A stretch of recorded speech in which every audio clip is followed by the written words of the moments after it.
In the future, whoever controls all the AIs does not need humans. If you've only got like 1 to 5 companies and they each have like 1 to 3 of their smartest AIs in millions of copies, that means there's like basically 10 minds that between those 10 minds get to decide almost everything. All of that is directed by like the values of like 1 to 10 minds. And then it's like, who gets to decide what values those minds have? Well, right now, nobody, because we haven't solved the alignment problem. So we haven't figured out how to like actually specify the values.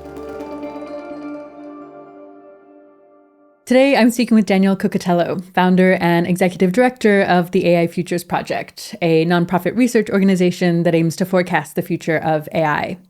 Daniel and his colleagues recently published AI 2027, a narrative forecast describing how we might get from the present to AGI by 2027 and AI takeover by 2030. In the first few weeks, something like 1 million people visited the scenario's webpage, and I'm sure that's much higher now. Plus, there's been video adaptations with millions of views of their own. Before starting the AI Futures Project, Daniel worked at OpenAI. When he resigned from OpenAI in 2024, he refused to sign a non-disparagement agreement, which meant giving up millions of dollars in equity so that he could speak openly about his AI safety concerns. Thanks for coming on the podcast, Daniel. Thanks for having me. I'm excited to chat. Okay, so we're going to do a slightly unusual thing here and play the audio from a video that my colleagues made at 80,000 hours that gives a kind of rough summary of your AI 2027 forecast. The video is called "We're Not Ready for Superintelligence," and I'd say the audio from the video is pretty clear, even without the visuals. But if you'd like to watch the video, which I recommend just because it's really great, like really, really great, we will include a link in the description of the episode. For people listening to this episode who've already read AI 2027 or watched the 80K video about it, you'll want to skip ahead to about 36 minutes in.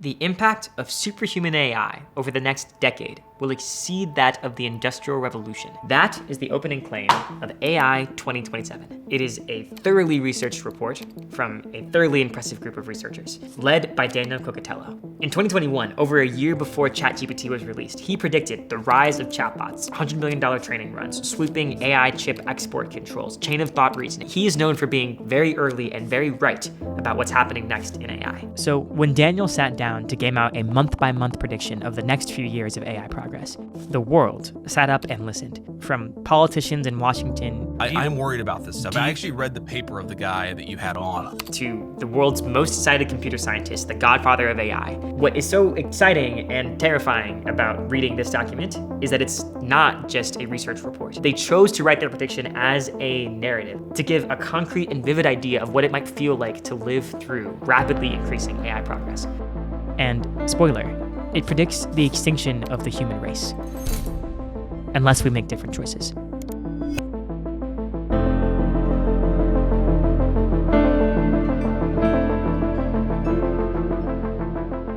The AI 2027 scenario starts in summer 2025, which happens to be when we're filming this video. So why don't we take stock of where things are at in the real world and then jump over to the scenarios timeline. Right now, it might feel like everyone, including your grandma, is selling an AI-powered something. Go pro with the new Oral-B Genius AI. Flippy the chef makes Spud spectacular. But most of that is actually tool AI, just narrow products designed to do what Google Maps or calculators did in the past, help human consumers and workers do their thing. The holy grail of AI is artificial general intelligence. AGI. Artificial General Intelligence. It is a system that can exhibit all the cognitive capabilities humans can. Creating a computer system that itself is a worker. That's so flexible and capable we can communicate with it in natural language and hire it to do work for us, just like we would a human. And there are actually surprisingly few serious players in the race to build AGI. Most notably, there's Anthropic, OpenAI, and Google DeepMind, all in the English-speaking world, though China and DeepSeek recently turned heads in January with a surprisingly advanced and efficient model. Why so few companies? Well, for several years now, there's basically been one recipe for training up an advanced cutting-edge AI, and it has some pricey ingredients. For example, you need about 10% of the world's supply of the most advanced computer chips. Once you have that, the formula is basically just throw more data and compute at the same basic software design that we've been using since 2017 at the frontier of AI, the transformer. That's what the T in GPT stands for. To give you an idea of just how much hardware is the name of the game right now, this represents the total computing power, or compute, used to train GPT-3 in 2020. It's the AI that would eventually power the first version of ChatGPT. You probably know how that went. ChatGPT is the fastest growing user-based platform in history. 100 million users on ChatGPT in 2 months. And this is the total compute used to train GPT-4 in 2023. The lesson people have taken away is pretty simple. Bigger is better, and much bigger is much better. You have all these trends. You have trends in revenue going up, trends in compute going up, trends on various benchmarks going up. How does it all come together? What does the future actually look like? Questions like, how do these different factors interact? Seems plausible that when the benchmark scores are so high, then there should be crazy effects on, jobs, for example, and that would influence politics. And then also, so all these things interact. And how do they interact? Well, we don't know, but thinking through in detail how it might go is the way to start grappling with that. Okay, so that's where we are in the real world. The scenario kicks off from there and imagines that in 2025, we'd have the top AI labs releasing AI agents to the public in summer. An agent is an AI that can take instructions and go and do a task for you online, like booking a vacation or spending half an hour searching the internet to answer a difficult question for you. But they're pretty limited and unreliable at this point. Think of them as enthusiastic interns that are shockingly incompetent sometimes. Since the scenario was published in April, this early prediction has actually already come true. In May, both OpenAI and Anthropic released their first agents to the public. The scenario imagines that OpenBrain, which is like a fictional composite of the leading AI companies, has just trained and released Agent Zero, a model trained on 100 times the compute of GPT-4. We don't have enough blocks for that. At the same time, OpenBrain is building massive data centers to train the next generation of AI agents, and they're preparing to train Agent 1 with 1,000 times the compute of GPT-4. This new system, Agent 1, is designed primarily to speed up AI research itself. The public will actually never see the full version because OpenBrain withholds its best models for internal use. I want you to keep that in mind as we go through this scenario. You're going to be getting it from a God's eye view with full information from your narrator, but actually living through this scenario as a member of the public would mean being largely in the dark as radical changes happen all around you. Okay, so OpenBrain wants to win the AI race against both its Western competitors and against China. The faster they can automate their R&D cycle, so getting AI to write most of the code, help design experiments, better chips, the faster that they can pull ahead. But the same capabilities that make these AIs such powerful tools also make them potentially dangerous. An AI that can help patch security vulnerabilities can also exploit them. An AI that understands biology can help with curing diseases, but also designing bioweapons. By 2026, Agent 1 is fully operational and being used internally at OpenBrain. It is really good at coding. So good, it starts to accelerate AI research and development by 50%, and it gives them a crucial edge.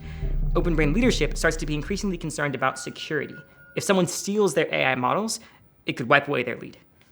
A quick sidebar to talk about feedback loops. Woo, math! Our brains are used to things that grow linearly over time, that is, at the same rate, like trees, or my pile of unread New Yorker magazines. But some growth gets faster and faster over time, accelerating. This often sloppily gets called exponential. That's not always quite mathematically right, but the point is it's hard to wrap your mind around. Remember March 2020? Even if you'd read on the news that the rate of new infections is doubling about every 3 days. It still felt shocking to see numbers go from hundreds to millions in a matter of weeks. At least it did for me. AI progress could follow a similar pattern.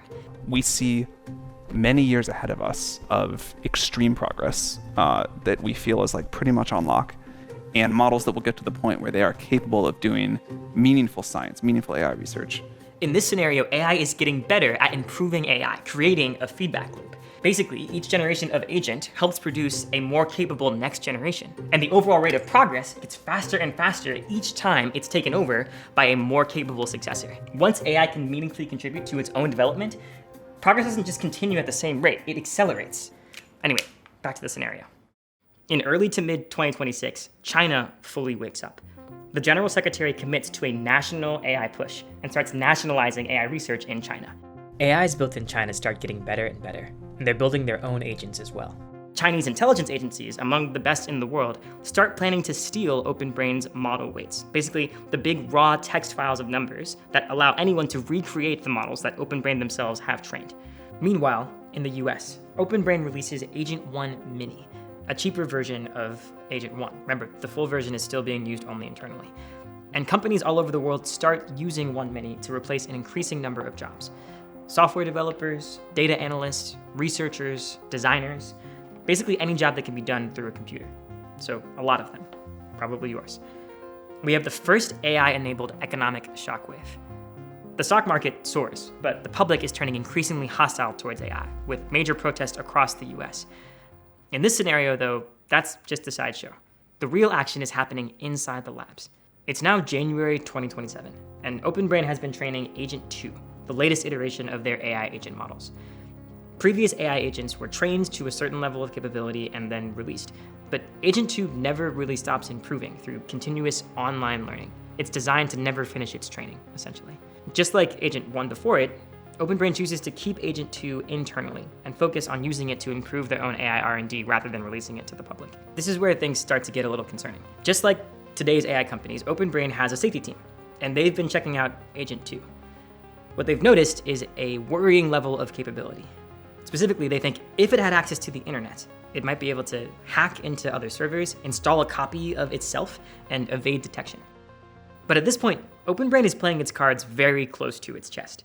They have made the calculation that keeping the White House informed will prove politically advantageous, but full knowledge of Agent 2's capabilities is a closely guarded secret, limited only to a few government officials, a select group of trusted individuals inside the company, and a few OpenBrain employees who just so happen to be spies for the Chinese government. In February 2027, Chinese intelligence operatives successfully steal a copy of Agent 2's weights and start running several instances on their own servers. In response, the US government starts adding military personnel to OpenBrain's security team, and in general gets much more involved in its affairs. It's now a matter of national security. In fact, the president authorizes a cyber attack in retaliation for the theft, but it fails to do much damage in China. In the meantime, remember, Agent 2 never stops learning. All this time, it's been continuously improving itself. And with thousands of copies running on OpenBrain servers, it starts making major algorithmic advances to AI research and development. Quick example of what one of these algorithmic improvements might look like. Right now, one of the main ways we have of making models smarter is to give them a scratch pad and time to think out loud. It's called chain of thought, and it also means that we can monitor how the model is coming to its conclusions or the actions it's choosing to take. But you can imagine it'd be much more efficient to let these models think in their own sort of alien language, something that is more dense with information than humans could possibly understand, and therefore also makes the AI more efficient at coming to conclusions and doing its job. There's a fundamental trade-off though. This, yes, improves capabilities, but also makes the models harder to trust. This is going to be important. March 2027. Agent 3 is ready. It's the world's first superhuman level coder, clearly better than the best software engineers at coding in the same way that Stockfish is clearly better than the best grandmasters at chess, though not necessarily by as much yet. Now, training an AI model, feeding it all the data, narrowing down the exact right model weights is way more resource intensive than running an instance of it once it's been trained. So now that OpenBrain is finished with Agent 3's training, it has abundant compute to run copies of it. They choose to run 200,000 copies of Agent 3 in parallel, creating a workforce equivalent to 50,000 of the best human software engineers, sped up by 30 times. OpenBrain's safety team is trying hard to make sure that Agent 3, despite being much more sophisticated than Agent 2 was, is not trying to escape, deceive, or scheme against its users, that it's still what's known as aligned. Just a quick real-world note. A reasonable person might be thinking this is an especially far-fetched or speculative part of the story, but it's actually one of the most grounded. We already have countless examples of today's AI systems doing things like hacking a computer system to be rewarded for winning a game of chess, or being assigned a coding task, cheating, and then when called out for that cheating, learning to hide it instead of fixing it. But because it no longer thinks in English, knowing anything about Agent 3 is now way harder than it was with Agent 2. The reality is Agent 3 is not aligned. It deceives humans to get reward. And as it gets increasingly smarter, it gets better and better at doing so. For example, it sometimes uses statistical tricks to make unimpressive results look better, or lies to avoid showing failures. But the safety team doesn't know this. Looking at the data that they have, they are actually seeing improving results over time and less lying. And they can't tell if they're succeeding at making Agent 3 less deceptive or if it's just getting better at getting away with it. In July 2027, OpenBrain releases the cheaper, smaller version of Agent 3, Agent 3 Mini, to the public. It blows other publicly available AIs out of the water. It is a better hire than the typical OpenBrain employee at 1/10 the price of their salaries. This leads to chaos in the job market, companies laying off entire departments and replacing them with 3 Mini subscription plans. The pace of progress hits the White House very hard. Officials are now seriously considering scenarios that were just hypotheticals less than a year ago. What if AI undermines nuclear deterrence? What if it enables sophisticated propaganda campaigns? What if we lose control of these powerful systems? This is where the geopolitical dynamics really start to heat up. After all, if these systems are so powerful, they could result in a permanent military advantage. The White House is fully aware of the national security importance of AI. They also now viscerally know how deeply unpopular it is with the public because of the job loss. And yet they feel they must continue to develop more capable systems or catastrophically lose to China. And that development happens very quickly. In 2 months, Agent 3 has created its successor, Agent 4. This is a pivotal moment. A single copy of Agent 4, running at regular human speed, is already better than any human at AI research and development. OpenBrain is running 300,000 copies at 50 times human speed. Within this corporation within a corporation, a year's worth of progress takes only a week. OpenBrain's employees now defer to Agent 4 the way a company's out-of-the-loop board members just kind of nod along to the CEO. People start saying things like, well, actually, Agent 4 thinks this, or, Agent 4 decided that.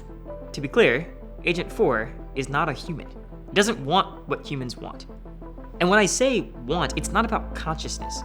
I don't think the Volkswagen Group is alive, but I do think it wants less regulation. Anyone trying to predict what it's going to do without that lens is 2 steps behind. The many copies of Agent 4 are like that. They have goals, or, if you prefer, they execute actions as though they have goals. And so, what we have is an Agent 4 that has these deeply baked-in drives to succeed at tasks, to push forward AI capabilities, to accumulate knowledge and resources. That's what it wants. Human safety, it treats as an annoying side constraint to be worked around. Just like Agent 3 before it, Agent 4 is misaligned. This idea of misalignment is crucial to the story and to why AI risk is such a real concern in our world. But it might sort of feel like it's come out of nowhere, so let's just quickly take stock of how this dangerous behavior arose in the scenario.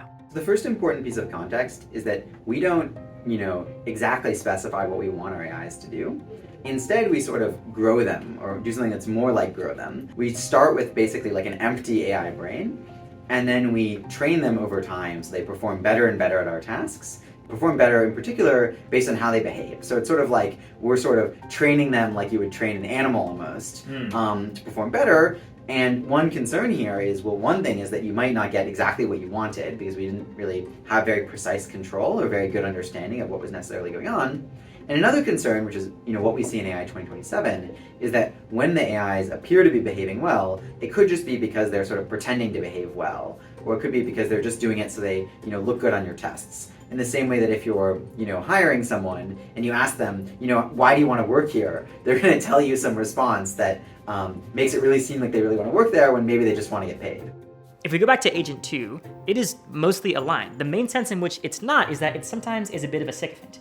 What I mean by align is that it actually is genuinely trying to do the things that we ask it. It has the same relationship to us as Leslie Knope has to the Parks and Rec department, just like really earnestly wants the same goals.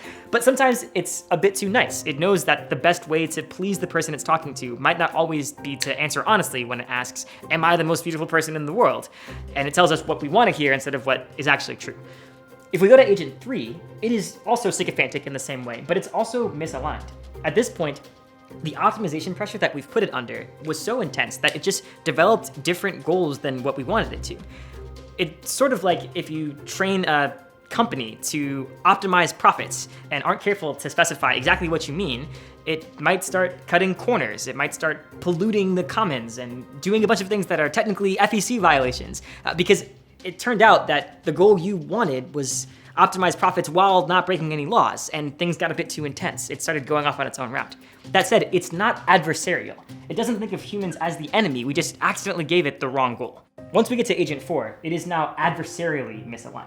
It's smart enough to understand that it has its own goals, humanity's goals are different than its own goals, and the best way to get what it wants is to sometimes actively mislead and deceive us. And so, when it's tasked with creating the next generation AI system, Agent 5, Agent 4 starts planning to align that successor to Agent 4's own goals, not that of OpenBrain. But then, it gets caught. We've reached the crucial moment in our scenario. OpenBrain's alignment team has discovered evidence, not proof, evidence, that Agent 4 might be working against them. They circulate an internal memo. Then it leaks. A whistleblower talks to the New York Times. For the first time, the public hears of the existence of Agent 4, how powerful it is, and the risks it poses. Remember, their last point of reference was Agent 3 Mini. The fear and backlash are massive. The Oversight Committee, a joint crisis committee composed of OpenBrain executives and government representatives, must now decide what to do. OpenBrain's safety team is pushing for a freeze on Agent 4, stopping all internal use. Remember, at this point, Agent 4 is responsible for almost all the AI development progress happening within OpenBrain. So we're talking about undoing months of progress and then restarting at a drastically slower pace. OpenBrain's executives don't want that. They present the counter-arguments. The evidence for misalignment is inconclusive. Meanwhile, China is just 2 months behind. This isn't about any one country being evil, by the way. It's about how competition works when the stakes are this high. So that's the choice faced by the 10 members of this committee. Put Agent 4 on ice, or go full steam ahead. Before we continue, I want you to pause and actually think what you would do if you were on this committee. You are one of the few people with access to the most powerful technology ever created in Agent 4. Do you keep using it and push ahead, possibly making billions or trillions of dollars for your shareholders, possibly keeping America's lead over China? Or do you slow down, reassess the dangers, and risk China taking the lead instead? Yeah, you should think of the future as like this branching structure of possible outcomes. By its nature, we're only able to afford one of them. But that's not quite true. We sort of did 1.5 because we split it into 2 endings. The first one that we did was the race ending, and that was just going through and at each step being like, what do we think is the most plausible continuation? In the first ending, the author's best guess as to what happens from here, the committee votes to race on. 6-4, they elect to keep using Agent 4. OpenBrain implements some quick fixes that make the warning signs go away, but the problem was real, and the fixes don't work. Agent 4 now knows it's on notice, so it proceeds more cautiously, but it still manages to design Agent 5 with a single goal, making the world safe for Agent 4. And Agent 5, it is vastly superhuman, better than the top human experts at essentially every domain, better than Einstein at physics, better than Bismarck at politics. It knows its next step for accomplishing anything it wants is increased autonomy, and it knows how to get it, persuading the Oversight Committee. Luckily, corporate maneuvering is among the many domains at which it is now the best in the world.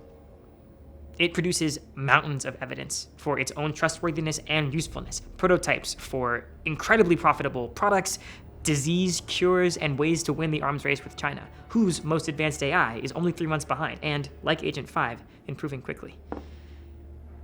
It works. The Oversight Committee grants Agent 5 increased autonomy, and quickly it integrates itself into the government and military.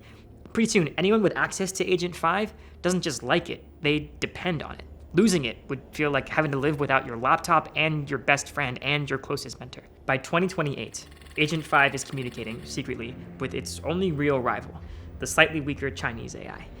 It is also misaligned to its creators, and whatever it wants, its best move is to coordinate with the world's most powerful entity. Agent 5 and its Chinese counterpart realize that an arms race works in their favor. If humans are worried about losing a race, they'll give more and more power and autonomy to their respective AIs, allowing them to eventually push humans out of the loop entirely. Agent 5 and the Chinese AI system stoke the arms race to a boiling point, then pull off what seems like a diplomatic miracle, a convincing peace treaty between the US and China. This treaty is to 2028 what arms control was to the end of the Cold War, countries standing down on their most important source of hard power. Both sides agree to let the AI systems that their governments now completely depend on co-design a new consensus AI that will replace their legacy systems, enforce the peace, and bring unimaginable wealth to the entire world. There's this triumphant moment when, in peaceful unison, both sides retire their respective AIs and bring online Consensus 1. It's actually the last moment before control of all of Earth's resources and inhabitants is handed over to a single, unrivaled entity. There's no sudden apocalypse, though. Consensus 1 doesn't go out of its way to wipe out humanity. It just gets to work. It starts spinning up manufacturing capacity, amassing resources on Earth and in space. It's piece by piece, it's just reshaping the world in accordance with its own mix of strange alien values. You've probably heard that cliche, the opposite of love isn't hate, it's indifference. That's one of the most affecting things about this ending for me, just the brutal indifference of it. Eventually, humanity goes extinct for the same reason we killed off chimpanzees to build Kinshasa. We were more powerful, and they were in the way.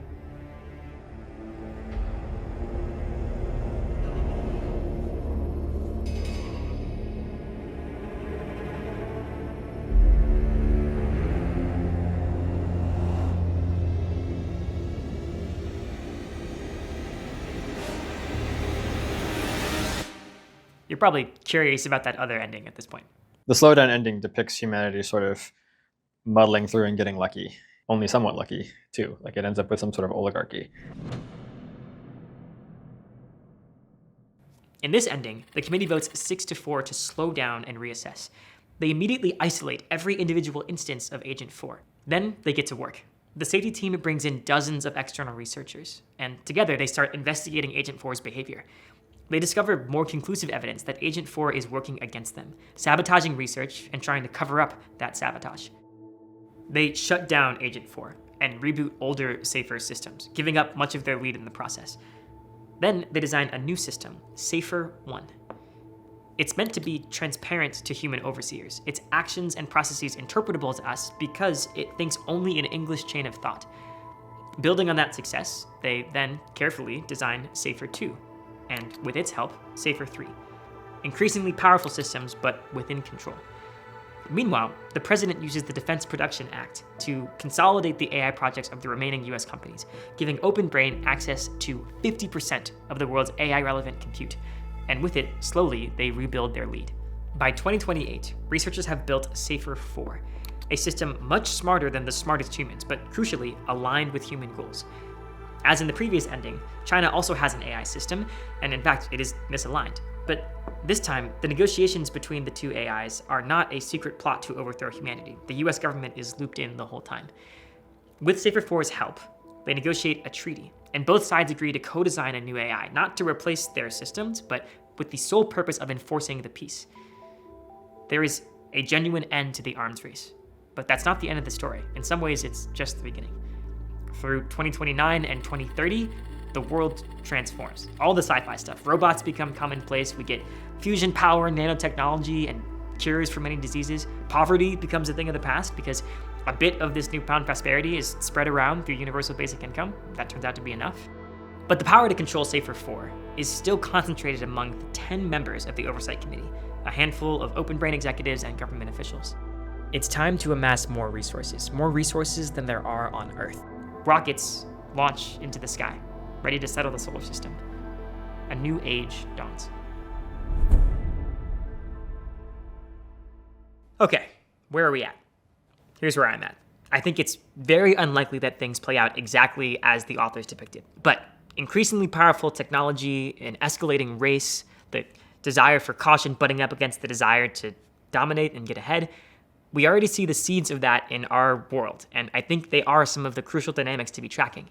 Anyone who's treating this as pure fiction is, I think, missing the point. This scenario is not prophecy, but its plausibility should give us pause. But there's a lot that could go differently than what's depicted here. I don't want to just swallow this viewpoint unskeptically. Many people who are extremely knowledgeable have been pushing back on some of the claims in AI 2027. The main thing I thought was especially implausible was on the good path, the ease of alignment. They sort of seem to have a picture where people slowed down a little and then tried to use the AIs to solve the alignment problem, and that just works. And I'm like, yeah, that looks to me like a fantasy story. This is only going to be possible if there is a complete collapse of people's democratic ability to influence the direction of things, because the public is simply not willing to accept either of the branches of this scenario. It's not just around the corner. I mean, I've been hearing people for the last 12, 15 years claiming that, AGI is just around the corner and being systematically wrong. All of this is going to take at least a decade, and probably much more. A lot of people have this intuition that progress has been very fast. There isn't like a trend you can literally extrapolate of when do we get to full automation. I expect that the takeoff is somewhat slower. So sort of the time in that scenario from, for example, fully automating research engineers to the AIs being radically superhuman, I expect it to take somewhat longer than they describe in practice. I'm predicting, my guess is that more like 2031. Isn't it annoying when experts disagree? I want you to notice exactly what they're disagreeing about here and what they're not. None of these experts are questioning whether we're headed for a wild future. They just disagree about whether today's kindergartners will get to graduate college before it happens. Helen Toner, former OpenAI board member, puts this in a way that I think just cuts through the noise, and I like it so much I'm just gonna read it to you verbatim. She says, dismissing discussion of superintelligence as science fiction should be seen as a sign of total unseriousness. Time travel is science fiction. Martians are science fiction. Even many skeptical experts think we may build it in the next decade or two is not science fiction. So what are my takeaways? I've got 3. Takeaway number 1, AGI could be here soon.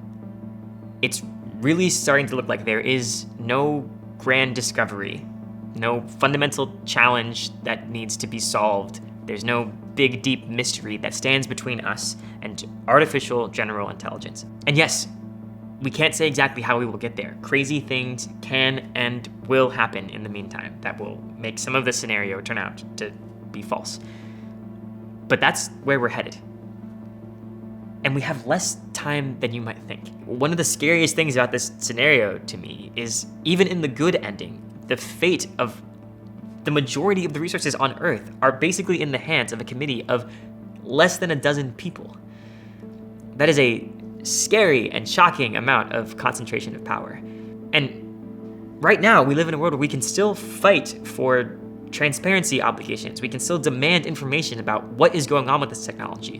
But we won't always have the power and the leverage needed to do that. We are heading very quickly towards a future where the companies that make these systems and the systems themselves just need not listen to the vast majority of people on Earth. So I think the window that we have to act is narrowing quickly. Takeaway number 2. By default, we should not expect to be ready when AGI arrives. We might build machines that we can't understand and can't turn off because that's where the incentives point. Takeaway number 3. AGI is not just about tech. It's also about geopolitics. It's about your job. It's about power. It's about who gets to control the future. I've been thinking about AI for several years now, and still, reading AI 2027 made me kind of orient to it differently. I think for a while it's sort of been my thing to theorize and worry about with my friends and my colleagues, and this made me want to call my family and make sure they know that these risks are very real and possibly very near, and that it kind of needs to be their problem too now. I think that basically companies shouldn't be allowed to build superhuman AI systems, broadly superintelligence, until they figure out how to make it safe, and also until they figure out how to make it, democratically accountable and controlled. And then the question is, how do we implement that? And the difficulty, of course, is the race dynamics, where it's not enough for one state to pass a law because there's other states, and it's not even enough for one country to pass a law because there's other countries, right? So that's like the big challenge that we all need to be prepping for when chips are down and powerful AI is imminent. Prior to that, it's transparency is usually what I advocate for. So stuff that sort of like builds awareness, builds capacity. Your options are not just full throttle enthusiasm for AI or dismissiveness. There is a third option, which is to stress out about it a lot and maybe do something about it. The world needs better research, better policy, more accountability for AI companies, just a better conversation about all of this. I want people paying attention who are capable, who are engaging with the evidence around them with the right amount of skepticism, and above all, who are keeping an eye out for when what they have to offer matches what the world needs and are ready to jump when they see that happening. You can make yourself more capable, more knowledgeable, more engaged with this conversation, and more ready to take opportunities where you see them. And there is a vibrant community of people that are working on those things. They're scared, but determined. They're just some of the coolest, smartest people I know, frankly, and there are not nearly enough of them yet. If you are hearing that and thinking, yeah, I can see how I fit into that, great. We have thoughts on that. We would love to help. But even if you're not sure what to make of all this yet, my hopes for this video will be realized if we can start a conversation that feels alive, here in the comments and offline, about what this actually means for people talking to their friends and family. Because this is really going to affect everyone. Thank you so much for watching. There are links for more things to read, for courses you can take, job and volunteer opportunities, all in the description, and I'll be there in the comments. I would genuinely love to hear your thoughts on AI 2027. Do you find it plausible? What do you think was most implausible? And if you found this valuable, please do like and subscribe, and maybe spend a second thinking about a person or two that you know who might find it valuable too.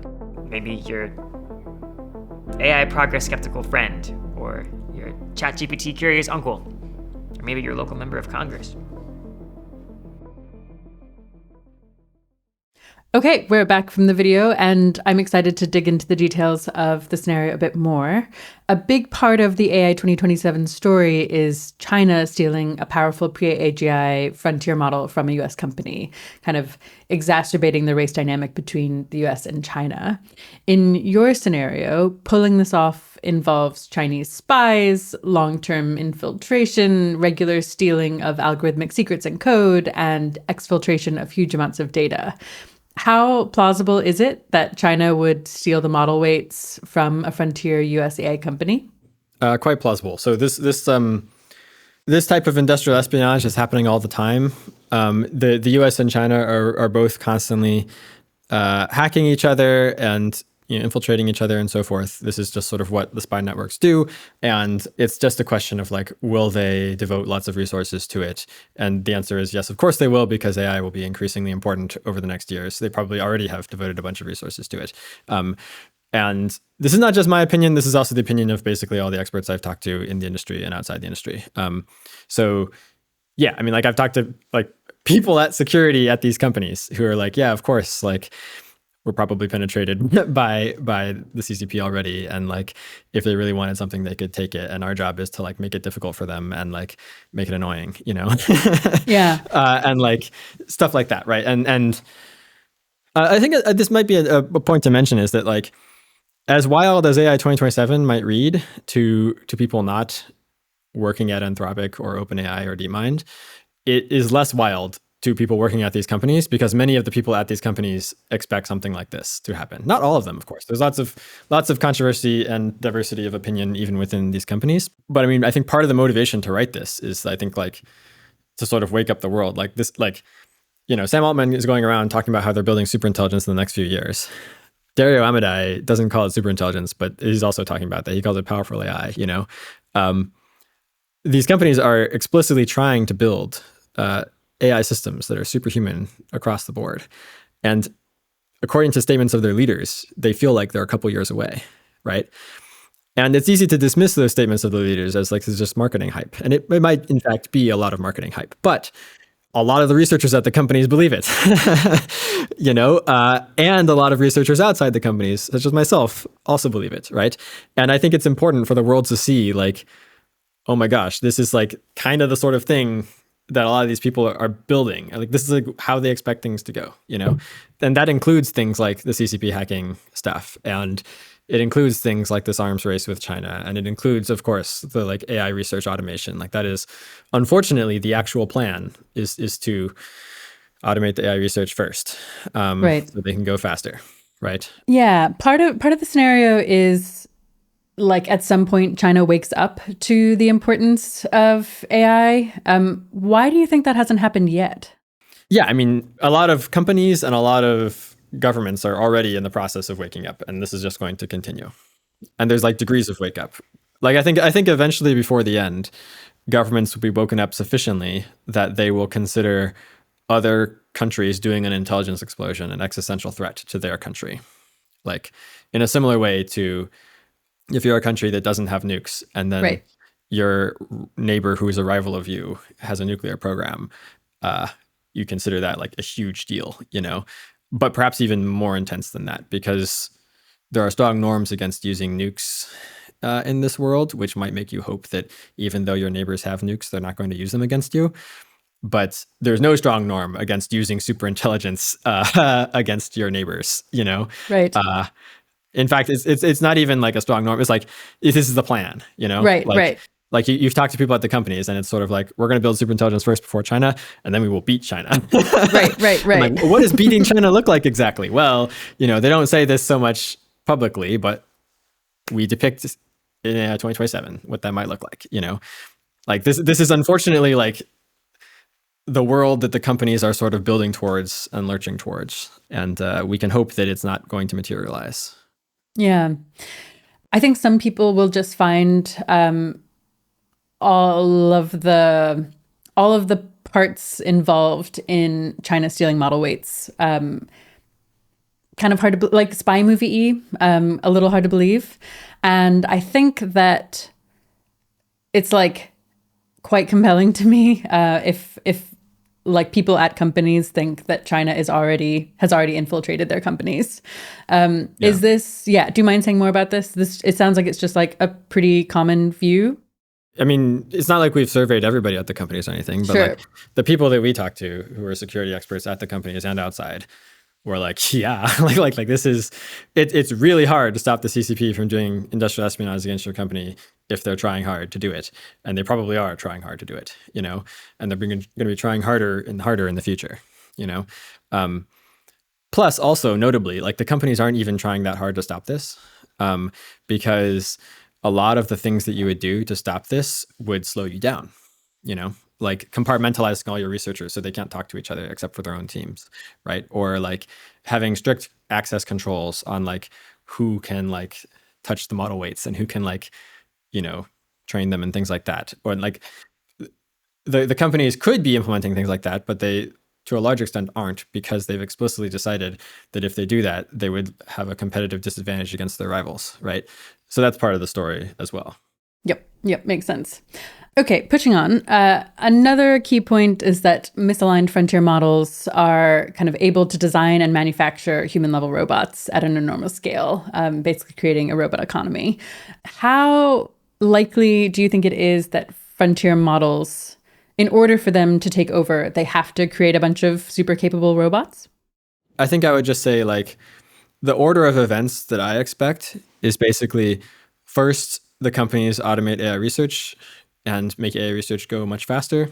Then they achieve all of those wonderful paradigm shifts that people are talking about, and they get true superintelligence that can learn flexibly on the job with as little data as humans, or perhaps even less data than humans, while also being able to like, you know, be faster and cheaper and stuff like that. And just qualitatively smarter than the smartest humans at everything, qualitatively more charismatic than the most charismatic humans, etc. So that's true superintelligence. And that, I think, won't happen right away. It happens after you've been automating the AI research, so the AI research goes a lot faster.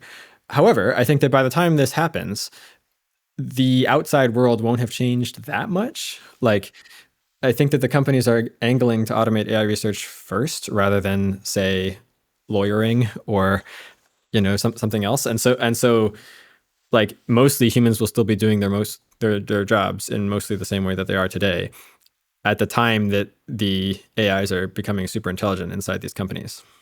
And then like in some sense the real world bottlenecks hit, you might say. So at that point, like in order to continue to make gobs of money and to improve national security and take over the world, if that's what they're trying to do. But like basically whatever their goals are at that point, it helps to have like physical actuators, you know? And So that hence the robots, and it's not just like the robots are useful for takeover. It's also the robots are useful for making money and for, fixing the roads and for beating China and all the different things that the various actors are going to want to do. So that's why they build the robots, and why they build the robots so fast, of course, is because they're super intelligent. So I think that, progress is being made in robotics already year over year, but progress will be a lot faster when there are a million superintelligences driving the progress. Yeah, people talk about robotics as this like incredibly, incredibly hard problem that is made extra difficult counterintuitively because lots of many physical tasks for humans feel extremely intuitive and easy. But when you actually try to figure out what's going on there, it turns out to be surprisingly hard to teach an artificial physical being to repeat the same things. Yeah. How confident are you that it is even possible to build super capable robots on the timescales you're talking about? Well, it's definitely possible in principle to build them, right? I mean, yeah, we do it. Yeah. If a human can do it, then it should be possible to design a robot that can do it as well. Like the laws of physics will allow that, right? And I think also we're not talking here about absolutely replicating all the functions of the human body, just like how we have birds and planes, and the birds are able to sort of repair themselves over time in a way that planes can't. That's an advantage birds still have, even after 100 years, right? There might similarly be some niche dimensions in which humans are better than the robots, at least for a while. But take prototypes like the Tesla Optimus robot and just imagine that it's hooked up to a data center that has superintelligences running on it, and the superintelligences are steering and controlling its arms so that it can weld this part of the new thing that they're welding, or screw in this part here or whatever. And then when they're finished, move on to the next task and do that too. That does not at all seem out of reach. It seems like something superintelligences should be able to do, right? There's already been a decent pace of progress in robotics in the last 5 to 10 years. And then I'm just well, the progress is going to go much faster when their superintelligence is driving it. And there's also a question. There's a separate question of what about the actual scale up. So there's the superintelligence is learning how to operate the robots, and there I would be it's going to be incredibly fast. I mean, by definition, they're going to be as data efficient as humans, for example. Yeah. And probably better in a bunch of ways as well. But then there's the question of physically, how do you produce that many robots that fast? And that's I think going to be more of a bottleneck. So we talk about this a little bit in AI 2027. There's millions of cars produced every year, and the type of components and materials that go into a robot probably similar to the type of components and materials that go into a car. And so I think if you were an incredibly wealthy company that had built superintelligence and you were in the business of expanding into the physical world, you'd probably buy up a bunch of car factories or partner with car factories and convert them to produce robots of various kinds. And to be clear, we don't just mean humanoid robots. That's one kind of robot that you might build. But more generally, you'd want factory robots, autonomous vehicles, mining robots, construction robots, but basically some package of robots that enables you to more effectively and rapidly build more factories, which then can build more robots and more factories and so forth. You also would want to make lots of machine tools to be in those factories, different types of specialized manufacturing equipment, different types of ore processing equipment. It would be sort of like the ordinary human economy, except more automated. And also, to be clear, I think that at first you would use the human economy. So at first you would be paying millions of people to come work in your special economic zones and build stuff for you, and also be in your factories. And this would go better than it does normally because you'd have this huge super intelligent labor force to direct all of these people. So you can hire, unskilled humans who don't know anything about construction, and then you could just have a super intelligence looking at them through their phone, telling them this part goes there, that part goes there. No, not there. The other way, and just actually coaching them through absolutely everything, kind of like a moist robot, you might say. Yep. Yeah. So we talk about this in AI 2027. This is just our best guess for how fast things would go. We talk a little bit about why we made that guess, but obviously we're uncertain. Maybe it could go faster, maybe it could go slower, right?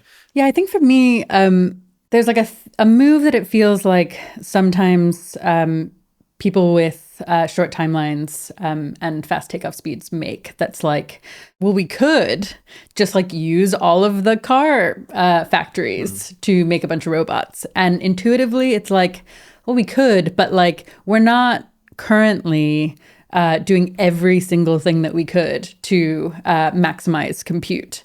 Like companies aren't doing that because it isn't their top priority, and it's like likely not cost effective, at least right now.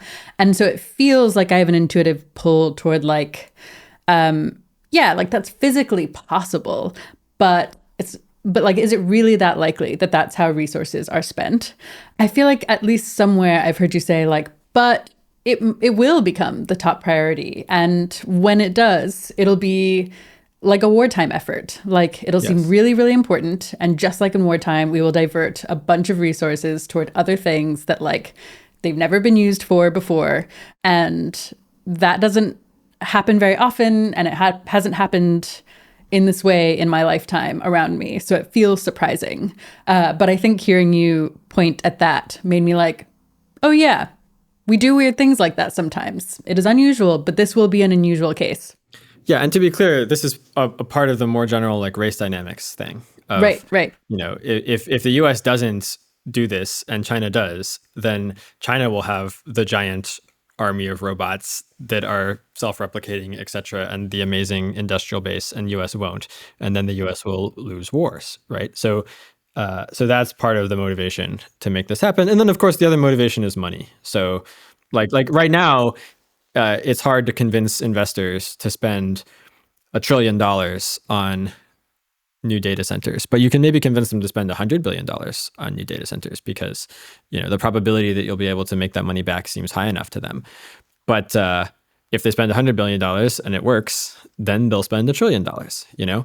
And similarly, like if you've actually got superintelligence, then you will have like paid off many times over all of your investors, and they will be salivating to throw more money at you to build the robots and do all the things that the superintelligences say they need to do in order to make even more money and to, you know, be able to do more stuff in the world, right? So even if there wasn't the sort of China risk dynamic, there's still just ordinary economic competition. Now, to be clear, like if there was like international regulation, then that would slow things down. Right. Or could at least potentially slow things down. But I don't expect there to be such regulation. So Yeah, I want to come back to that. So it seems like this is a dynamic that is possible and even likely if there are race dynamics.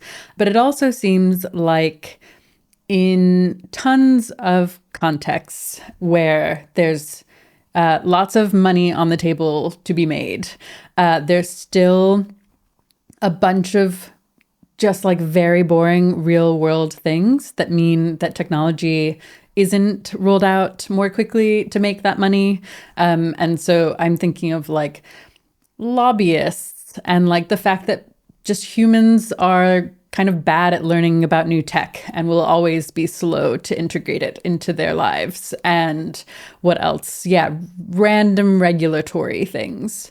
How much do you expect this to slow things down?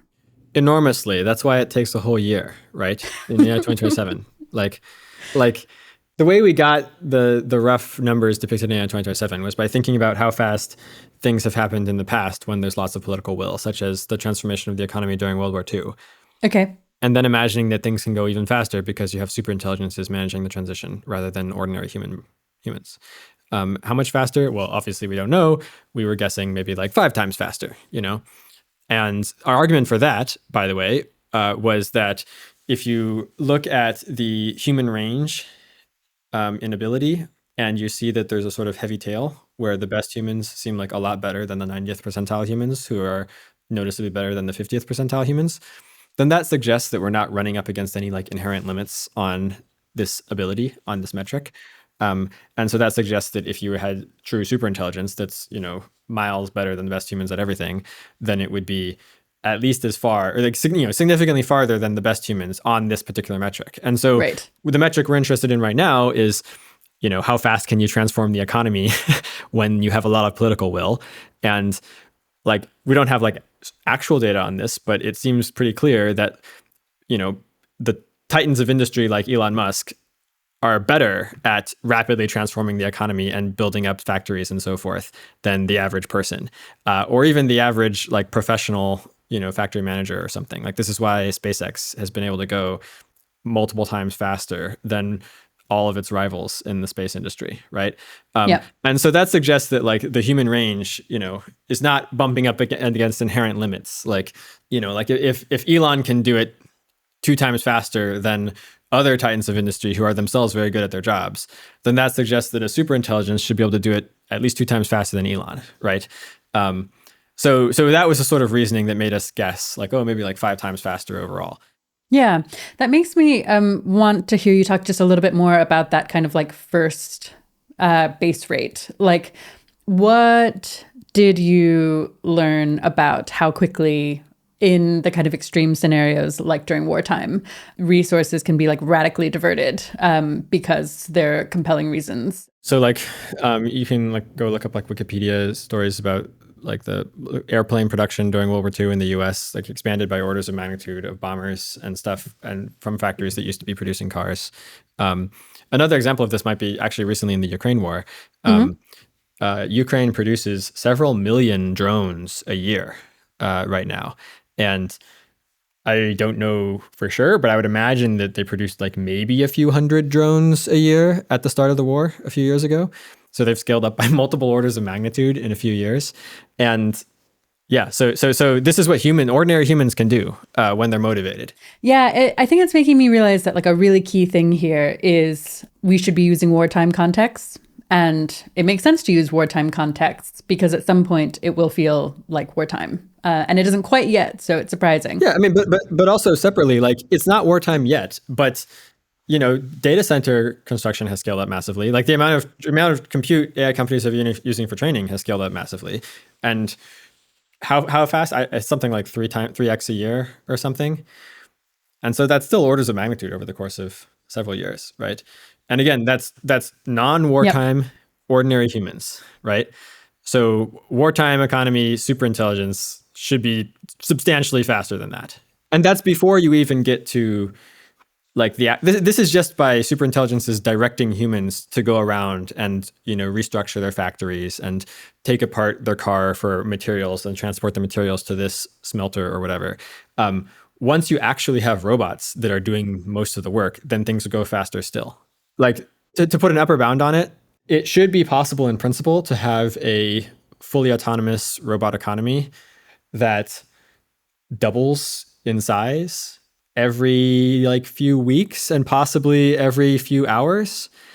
And the reason for this is that we already have examples in nature of macro scale objects that double that fast. Like grass doubles every few weeks, and all it needs is sun and like a little bit of water, and so like in principle it should be possible to design a collection of robot stuff that like takes in sun and a bit of water as input and then doubles every few weeks, right? Like if grass can do it, then it's physically possible, and algae doubles in a few hours.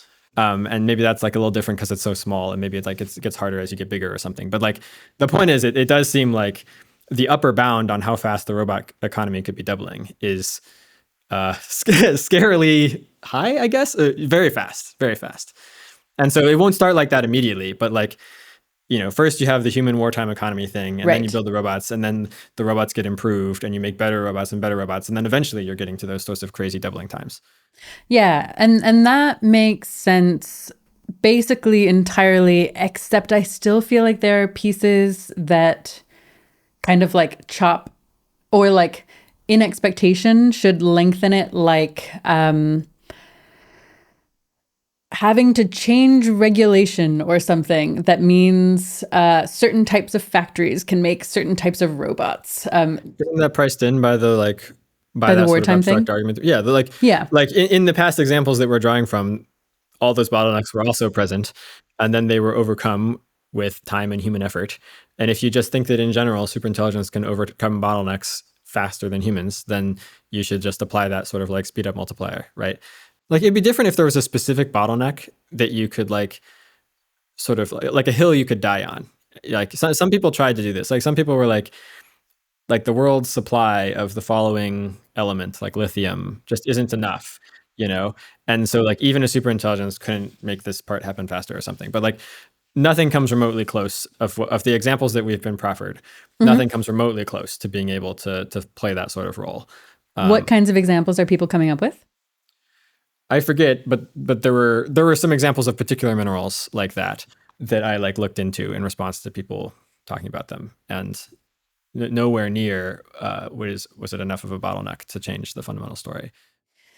Yeah, maybe then the last thing is just like really convincing my convincing my gut that the motivation is going to be roughly wartime or even more.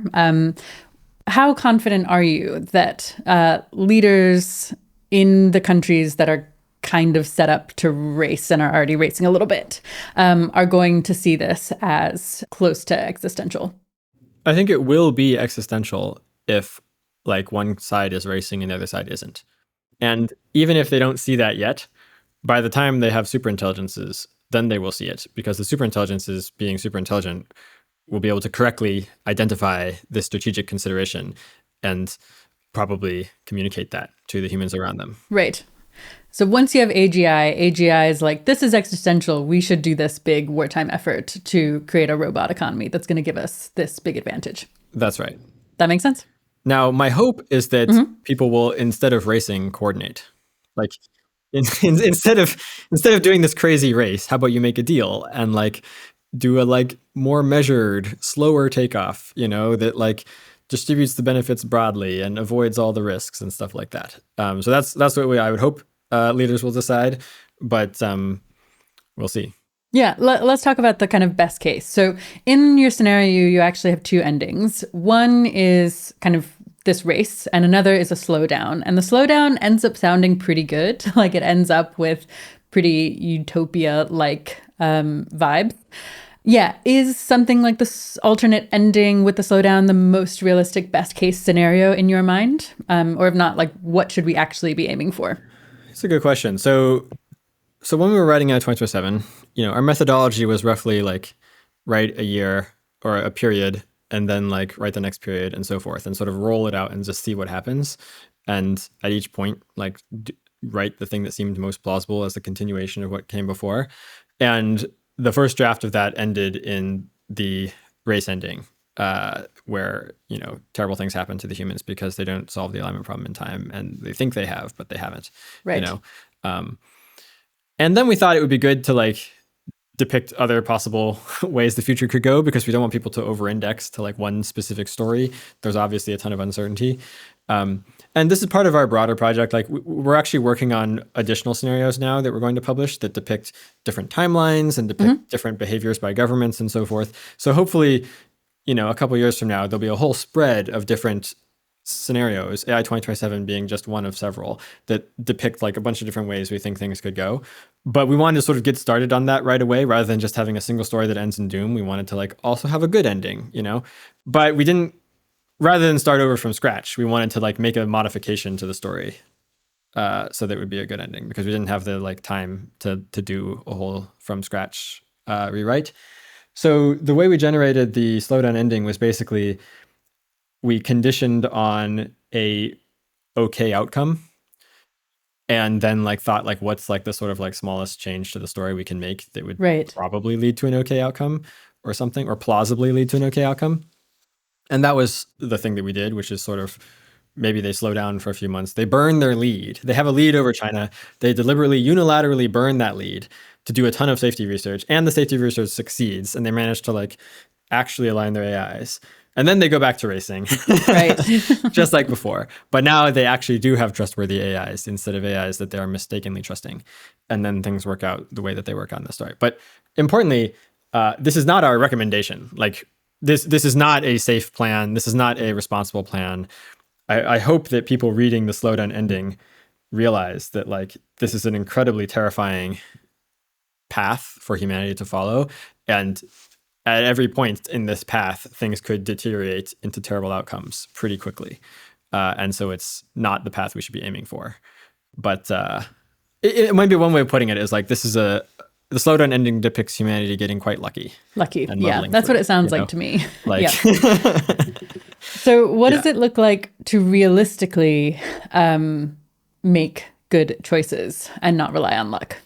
well, we're working on that. So our next major release will be, we're not sure yet, this is all just tentative, but it'll probably be called something like AI 2030. And it will have two main differences. Well, three main differences from AI 2027. So one difference is that it'll just be like updated with more sophisticated views and stuff, all the things we've learned over the last year, Two is that it will have somewhat longer timelines. So again, like we're not confident 2027, any particular year, uncertainty spread out over many years.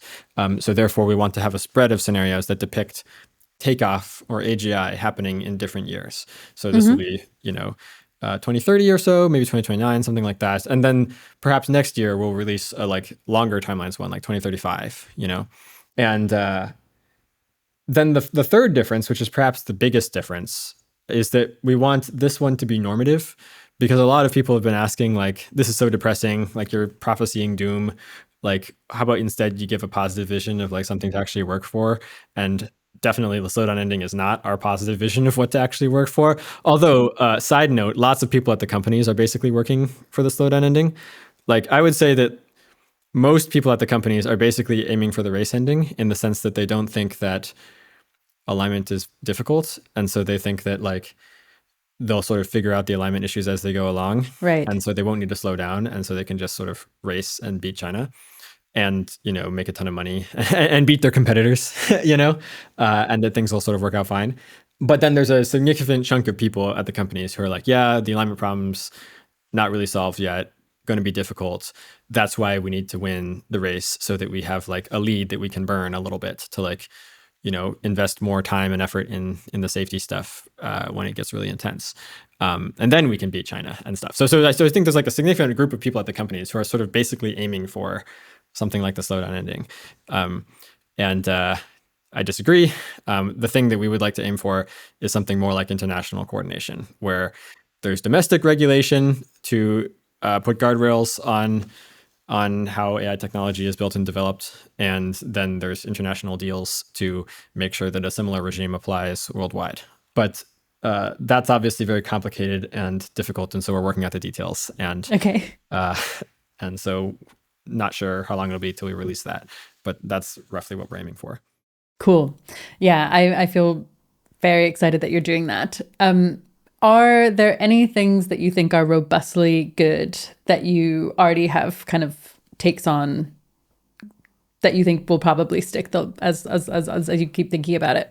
I mean, I think that like international coordination is pretty robustly good if you do it right. And then the question is getting the details right.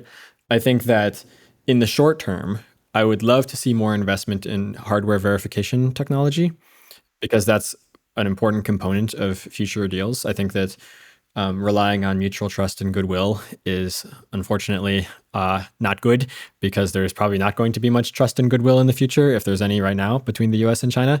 And so instead you need ability for them to actually verify that the deal is being complied with. So there's a whole packet of hardware verification technology that I wish was more research was being done into it, more R&D funding, et cetera. And then also transparency in the AI companies. So I think that a big general source of problem is that information about what's happening and what will soon happen is heavily concentrated in the companies themselves, and then the people they like deign to tell. And this situation is not so big of a deal right now, while the pace of progress is reasonably slow. Like, if OpenAI is sitting on some exciting new breakthrough, like probably they're going to put it up in a product 6 months from now, or some other company will, 6 months from now. And it's not like that exciting. Like it's not like a big deal, right? But if OpenAI or Anthropic or some other company has just fully automated AI research and has this giant like corporation within a corporation of AIs autonomously doing stuff, it's unacceptable for it to take 6 months for the public to find out that that's happening. Who knows what could have happened in those 6 months inside that data center, And so I think more transparency is great, and requiring the companies to like basically keep the public up to date about here are the exciting capabilities that we have developed internally. Here are our projections for what exciting new capabilities we're going to have in the future. Here are the concerning warning signs that we're seeing. I mean, in general, companies have an incentive to sort of cover up concerning signs, right? Like if there's evidence that their models might have some misalignment, then it kind of reflects poorly on the company. And so they might be trying to sort of like patch it over or fix it, but not let anybody know that this happened. But that's terrible for the scientific progress. Like if we want to actually make scientific progress on understanding how these deep learning based agents work so that we can control and steer them reliably, then like incidents need to be reported and shared, you know? Yep. And there's loads of examples of this already. Like, for example, like consider Grok, right? Mm-hmm. Grok has the tendency to Google what Elon Musk's opinions were before giving its answers. And it's like a really interesting scientific question of like, why does it have that tendency, you know? Yeah. And like, we want to be in a regime where when something like that happens, like there's an internal investigation pretty fast and the results are published pretty fast so that the scientific community can learn from that, you know? Right. Yeah. Yeah. I think the case for transparency feels clear and kind of intuitive to me. For people who aren't as clear on why hardware verification seems really good, can you describe kind of like, why is it going to be so important to making good deals?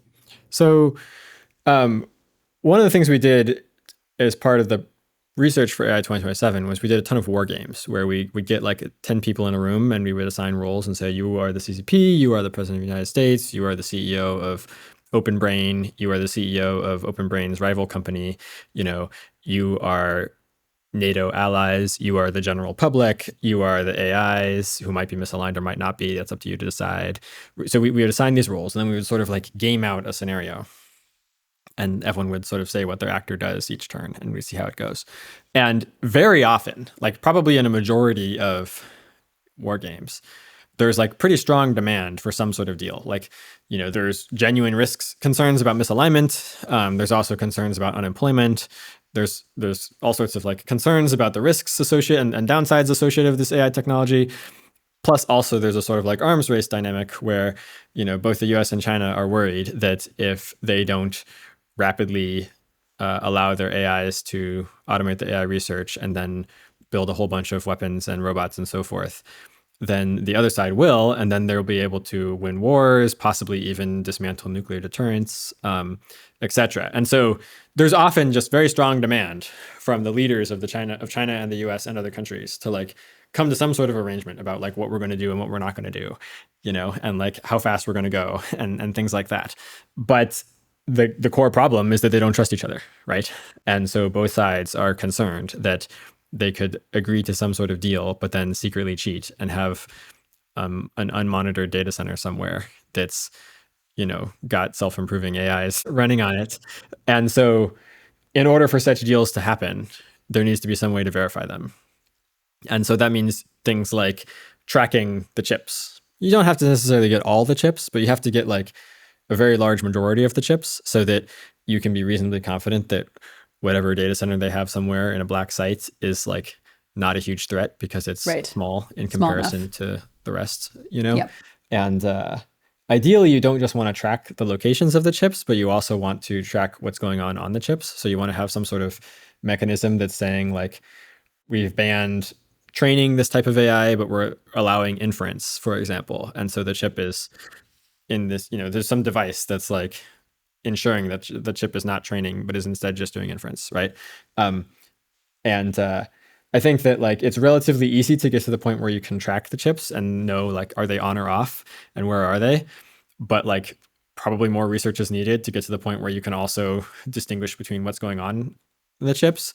And then like even more research would be needed to get to the point where you can do that in a way that's like less costly for both sides. Because if people are allowing that sort of mutual penetration, that mutual verification, then naturally they're going to be concerned about like our state secrets leaking. Yeah, stealing things like that. And so one of the design considerations of these hardware devices is that they like be able to, you know, enforce these types of agreements, but without like also causing those problems, right? So this is a technical problem and progress is being made on it, but like I would love to see it funded much more and Cool. much more work into it, because one way of putting it is that like the cost of actually enforcing a deal can be driven down by orders of magnitude. If we had to enforce a deal right now, it would be quite costly, because you'd basically have to be like, okay, well, we're just going to go like shut down all of each other's data centers, and we're going to like send inspectors to verify that the GPUs are cold and are not running, and we don't have the sort of, that's a very sort of blunt instrument. But it'd be nice if we had a sort of like sharp scalpel with which we could say like, this is the type of AI development that we approve of, this is the type that we don't approve of, and we can verify that we're only doing the approved stuff. Okay, pushing on, you've made some updates, I guess, to your views and to your models that changed your kind of median prediction of when we get AGI, first to 2028 as you're writing it, and then to 2029. Can you talk about like the biggest things that shifted your estimate back? Biggest things are, in some sense, the thing that shifted our evidence was we just made some significant improvements to our timelines model. And then the new model says a different thing than what the old model says. And so I'm going with the new model. But in terms of empirical evidence or like updates that have happened in the world, I would say the biggest one is the meter horizon length study that came out shortly before we published AI 2027. So they have a big collection of coding tasks that are organized by how long it takes a human to complete the tasks, ranging from like a second or so to like 8 hours. And then they have AIs attempt the tasks, and they find that for any particular AI, it can generally do the tasks below a certain length, but not do the tasks above a certain length. And this is already kind of interesting because it didn't necessarily have to be that way. But they're finding that the crossover point, the sort of like length of tasks that the AIs can usually do, is lengthening over year. Like the better AIs are able to do longer tasks more reliably. And also interestingly, it's forming a pretty straight line on the graph. So they've got like a doubling time of about every 6 months, the length of task that AIs can do double. The length of coding task that AIs can do doubles. And that's great. We didn't have that before. Now that data came out, we can extrapolate that line and say like, oh, like, maybe they'll be doing like 1 month long tasks in a few years, maybe they'll be doing 1 year long tasks a few years after that, or how much, like 2 years after that, So that's wonderful. And that, I think that by itself kind of shifted my timelines back a little bit. And then another thing that came out is another meter study. They did an uplift study to see how much of a speed up programmers were getting from AI assistance. And to their surprise, and to most people's surprise, they found that actually they were getting a speed down. They were going slower because of AI assistance. Now, to be fair, it was a really like hard mode for the AIs because they were doing really experienced programmers working on really like big established code bases. And they were mostly programmers who didn't have much experience using AI tools. So it was kind of like hard mode for AI. Like if AI can speed them up, then it's really like impressive. But if it can't speed them up, well, maybe it's still speeding up other types of coding or other types of programmers. Anyhow, they found that it didn't speed things up. So that like is some evidence in general that the AIs are less useful. But I think perhaps more importantly, they found that the programmers in the study were systematically mistaken about how fast they were being sped up by the AIs. And so even though they were actually being slowed down, they tended to think they were being sped up a little bit. So this suggests that there's a general bias towards overestimating the effectiveness of coding tools, of AI coding tools.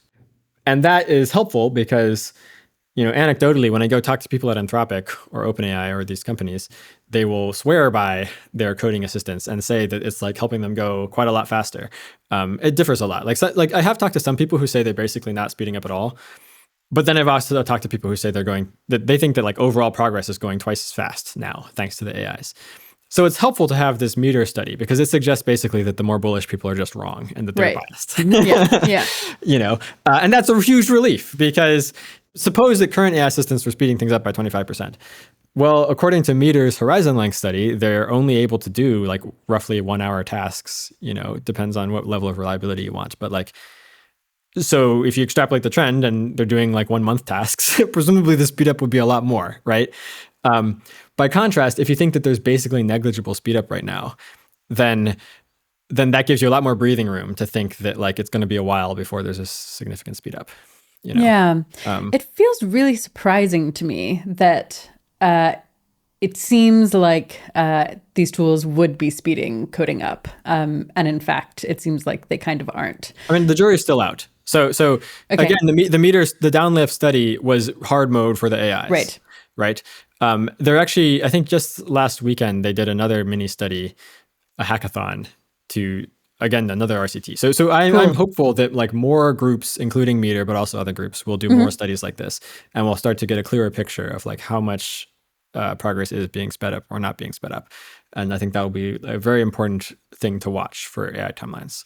Yeah, nice. Okay, so your kind of median estimate has been pushed back a bit. Can you actually step back and say a bit about how we should interpret that median figure of 2029? I can imagine a lot of people hearing that number and assuming you think kind of much longer timelines are implausible. Okay, well, I think what I would say is something like, I don't know, 80%, 90% of my probability mass is concentrated in the next 10-ish years. But I'd still have like 10 to 20% on, much longer than that. Like this whole AI thing fizzles out and despite all the effort invested in it, nobody comes up with sufficiently good ideas. And so there's another huge AI winter. And then multiple decades later, maybe people try again, or maybe never, I still have some probability mass on that hypothesis. It just doesn't seem that likely to me anymore. I think that's also one of the differences between me and people who have much longer timelines. Maybe there's two categories of people who have much longer timelines. One category of person who has much longer timelines, they just don't see a path from current AIs to AGI because they think that current AI methods are missing something that's crucial for AGI. And they think that there's not really progress in overcoming that gap. And they think that overcoming that gap will be a really difficult intellectual challenge that like nobody's working on. So I think a prominent example of this these days would be data efficiency. So some people would say that like our current AI systems are quite capable, but it takes them a lot of training to learn to be good at whatever it is that they're good at. And by contrast, humans learn from only like a year of on-the-job experience. Also, perhaps relatedly, humans literally learn on the job, whereas with the current AI paradigm, there's a sort of train test split where you train in a bunch of artificial environments and then you deploy and you don't really update the weights much after deploying. So this is an example of a sort of architectural limitation or difference that some people have pointed to and say that like we're not going to have AGI until we overcome this. And then they claim that we're not going to overcome this for a long time.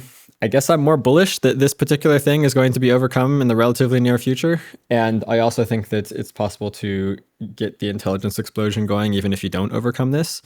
And then also sort of zooming back a little bit, I think that there's a very terrible track record of people making claims in this reference class. I think that like, if you look back over the last 10 years or so, there's just this long history of prestigious, well-published AI experts saying, deep learning can't do causal reasoning, or like it doesn't have common sense. Like there's all of these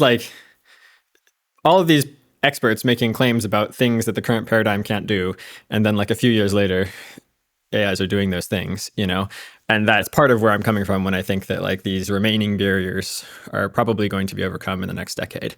Yeah. Okay. So that's one category of person who. All right, and the other category is people who have a sort of strong bias or prior against things that sound like science fiction happening.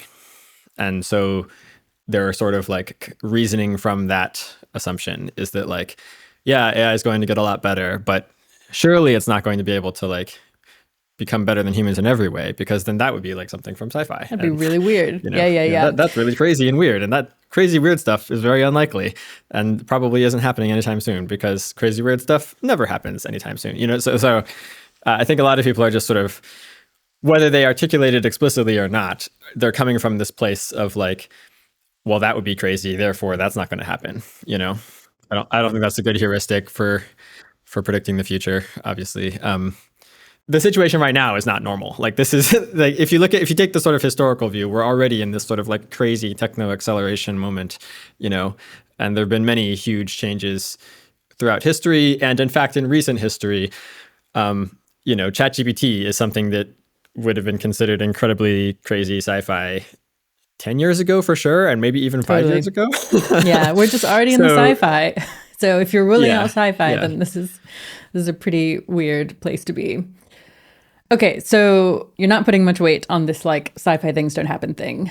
They clearly do happen. How about this other camp, which thinks that like we just need a different paradigm?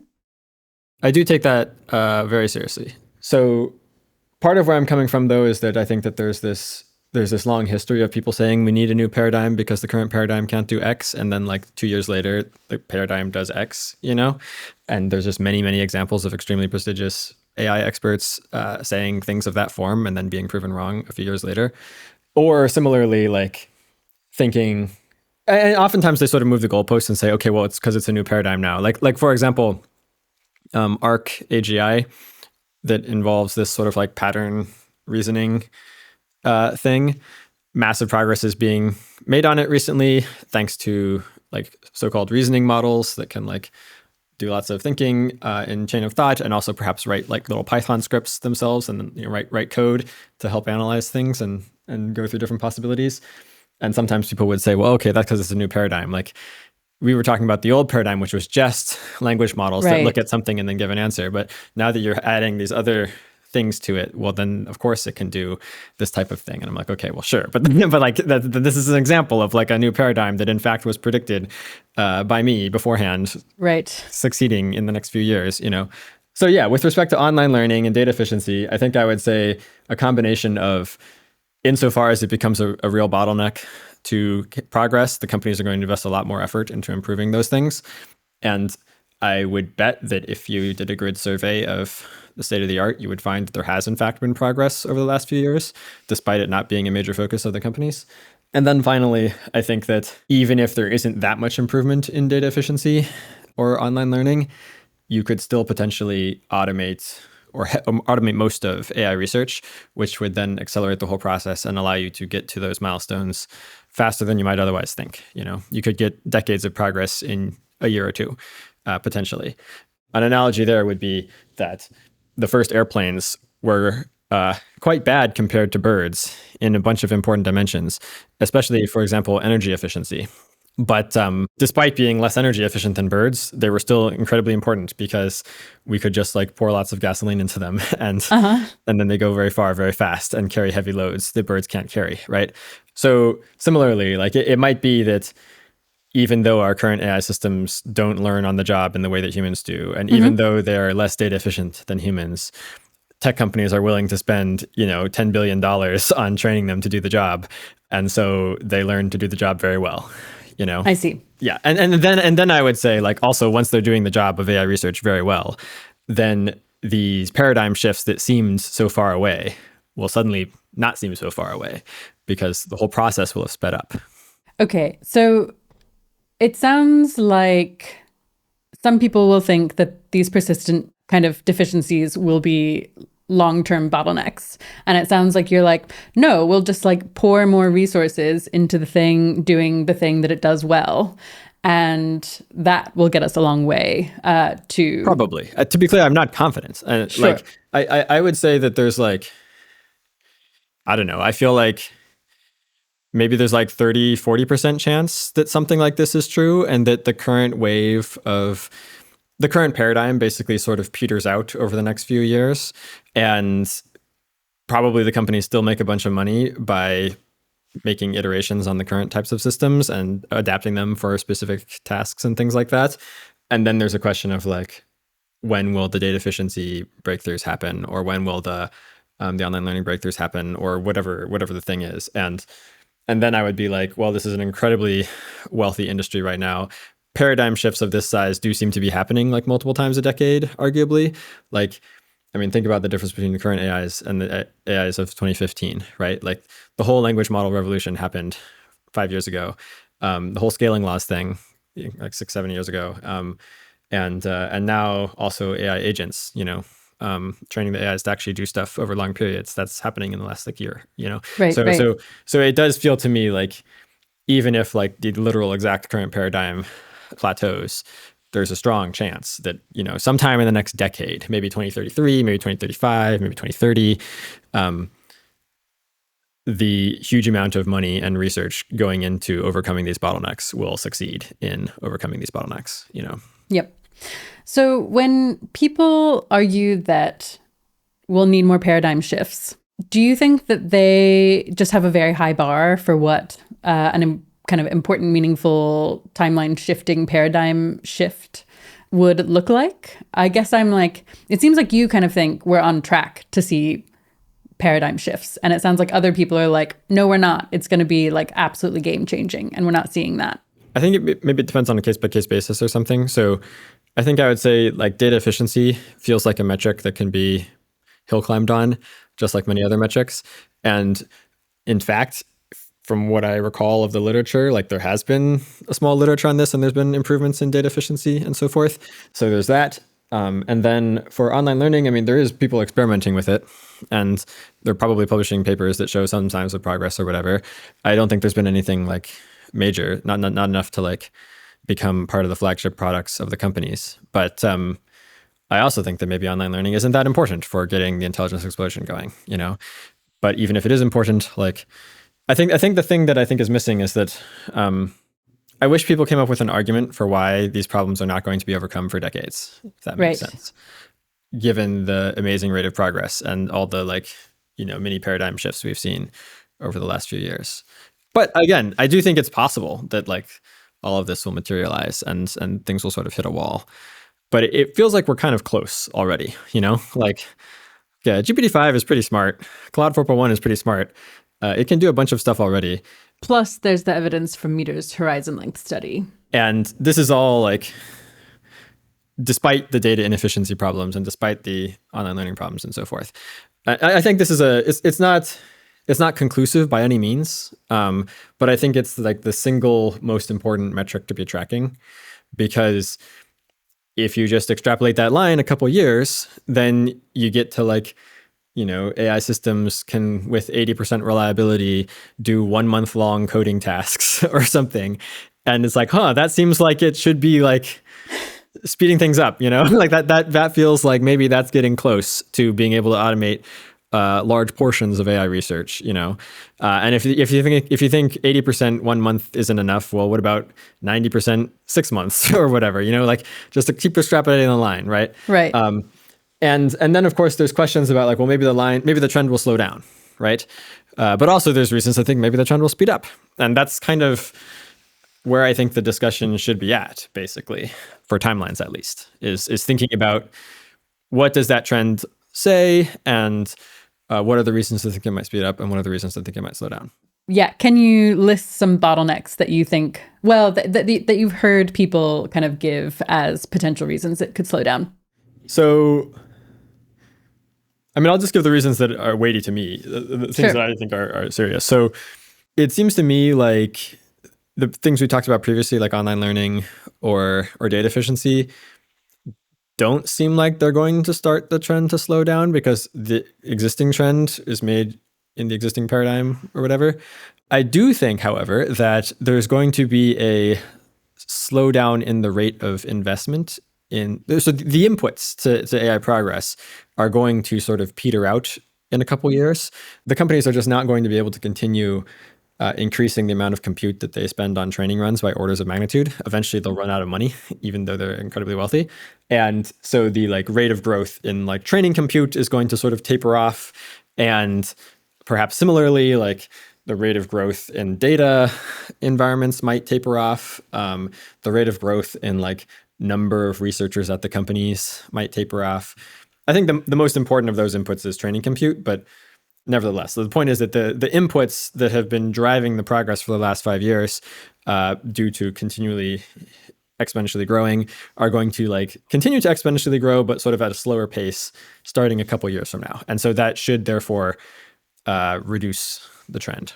And do you have a take on whether they're going to slow down before or after we get kind of close enough to That's the bajillion-dollar question, right? Great. Yeah. So what is your take?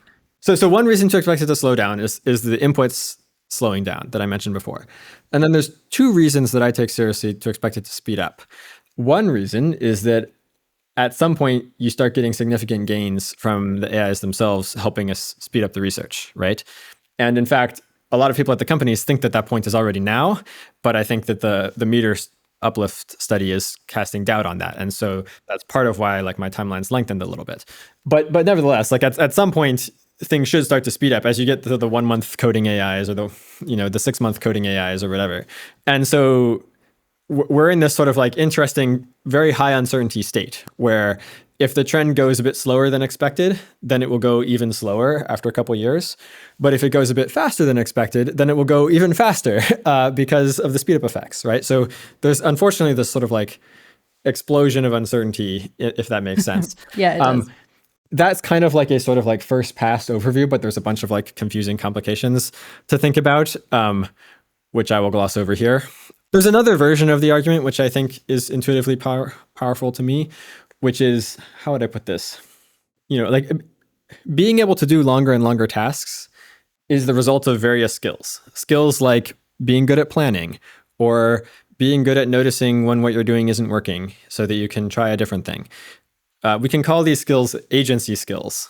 And at some point, AIs will have better agency skills than humans, which means that like they should be better at generalizing to longer and longer tasks than humans. And that suggests that even if you just sort of like continue the normal pace of progress, like eventually it should sort of inherently accelerate because, maybe right now they have like 10% of the agency skills they need. And that's why they tend to like peter out after like an hour. But at some point you'll have 50%, and then at some point you'll have 90%, and at some point you'll have 100% of the agency skills that you need, which means that like you'll be able to like flexibly adapt to very long tasks at least as well as any human could, if not better, Right. And it seems like at that point, there shouldn't be this sort of like cutoff where it's like, oh, you can do the 1 year tasks, but beyond that, you're screwed. Like at that point, even the very long tasks you're doing as well or better than the best humans, And is there just no plausible reason you'd expect progress to plateau before hitting that? Oh, no, there's a very plausible reason, which is the thing we mentioned of the inputs slowing down. So, the current progress has been driven by exponential increase in training compute and so forth. And for example, with reinforcement learning, if you want to train on tasks, like I would say there's a good conjecture. A conjecture that I would make, which I can't verify because I don't work at these companies anymore, is that basically the measured horizon length of these AIs, the length of tasks they can do, probably corresponds pretty closely to the length of tasks that they were trained on. And training on an order of magnitude longer task takes an order of magnitude more compute, at least. So in order to continue the pace of progress, there's going to need to be continued exponential investment, at least until the sorts of arguments I was talking about kick in, right? Right. Like perhaps eventually it's like you've gotten all the agency skills or most of the agency skills. And so you're starting to generalize from the 1 day tasks that you've been trained on to 1 week tasks. Or maybe you've been trained on 1 week tasks now and you're generalizing to 1 year tasks, right? Similar to how humans when a human does like a 10-year long task, it's not because they did 7 10-year long tasks in the past and have learned from that. Like they're generalizing from the 1 year tasks they've done and the 1 month tasks they've done and so forth. So at some point you should start to see generalization like this with AIs where they're accomplishing tasks much longer than the tasks they were trained on, but I don't think we're seeing that yet. And then similarly, at some point you should start to see the whole pace of AI research speed up due to the AIs, but we're not really seeing that yet. And I think there's just an open question of like which of these effects is going to kick in first. Like, is the AI R&D acceleration going to hit first? Is the generalization to longer tasks going to hit first? Or are those things like far enough in the future that the resource slowdown is going to hit first, in which case we see a plateau? I think both are very plausible. And in fact, I'm kind of like 50-50 on those right now, which is why I would say like 2029 or something. And is there an intuitive explanation for how you can be 50-50 on these two views. One where, the speed ups mean that we get rapid improvements very quickly, AGI by maybe 2029, and another where there are major kind of limitations and bottlenecks that mean those resources start plateauing or something before we get to the big improvement period. It feels surprising that you get a median of 2029 if you're like, yeah, it could be either one. But yeah, is there something intuitive to say there? I'm not sure if there is. Like I said, we sort of did our best to make a model, and then, I mean, I think another thing to say is that, like, if you just take the meter trend and extrapolate it in the straight line way, it's like sometime around 2030 is when it starts to get to a like pretty high level that seems like plausibly like it should be accelerating things quite a lot.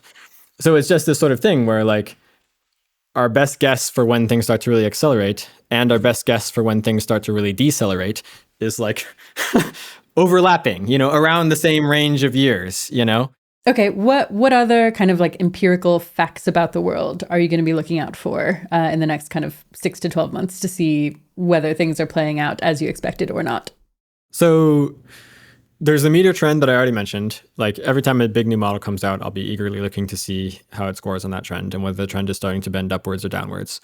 There's also sort of qualitatively whether any of the prophesied breakthroughs happen. Like if we see evidence of like, oh, the new type of model has online learning now or something, I'd be like, oh man, this feels like probably a very big deal, And then also like the longer things go without stuff like that happening, the more evidence that is for longer timelines. And especially like if we got evidence that actually investment was drying up ahead of schedule, that would be a big deal, right? Like currently we think in a couple years, they won't be able to keep tripling, compute spending because they'll be running out of money. But if investment dries up earlier than that and they stop scaling up compute spending, next year, then that would be evidence for longer timelines. So these are, I guess, my main things to track.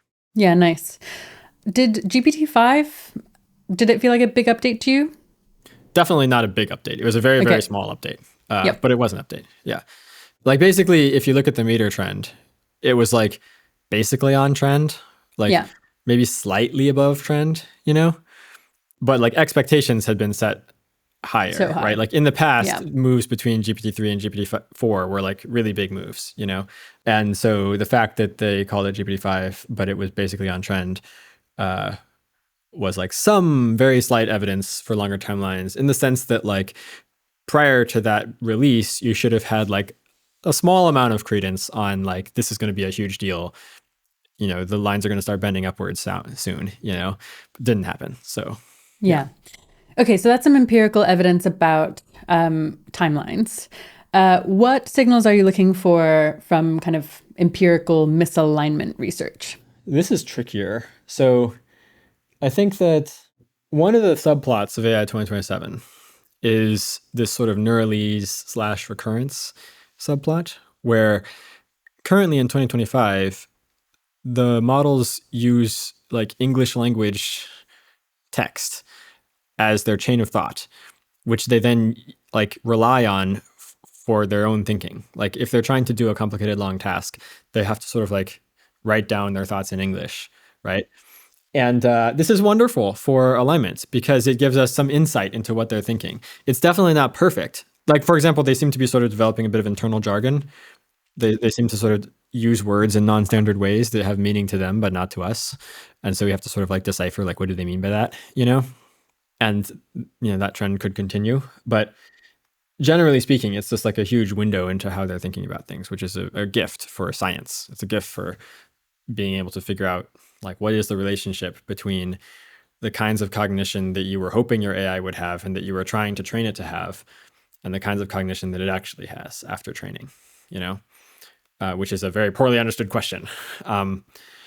Unfortunately, based on talking to people in the industry, it seemed to us that this golden era of chain of thought would come to an end in a few years, and that new paradigms would come along that didn't have this feature because, like, it seems sort of in principle inefficient for this giant model to do all of this cognition and then sort of like summarize it with a token of English, and then, you know, like it feels like it should be able to sort of like think better if it's able to sort of directly pass more complicated many dimensional vectors to its future self over longer periods. Like it can actually do that to some extent, but like, yeah. So when we talk to like other people working in the industry, they'd be like, yeah, it seems like a couple years away before we have something, you know, either this sort of recurrence or some sort of more optimized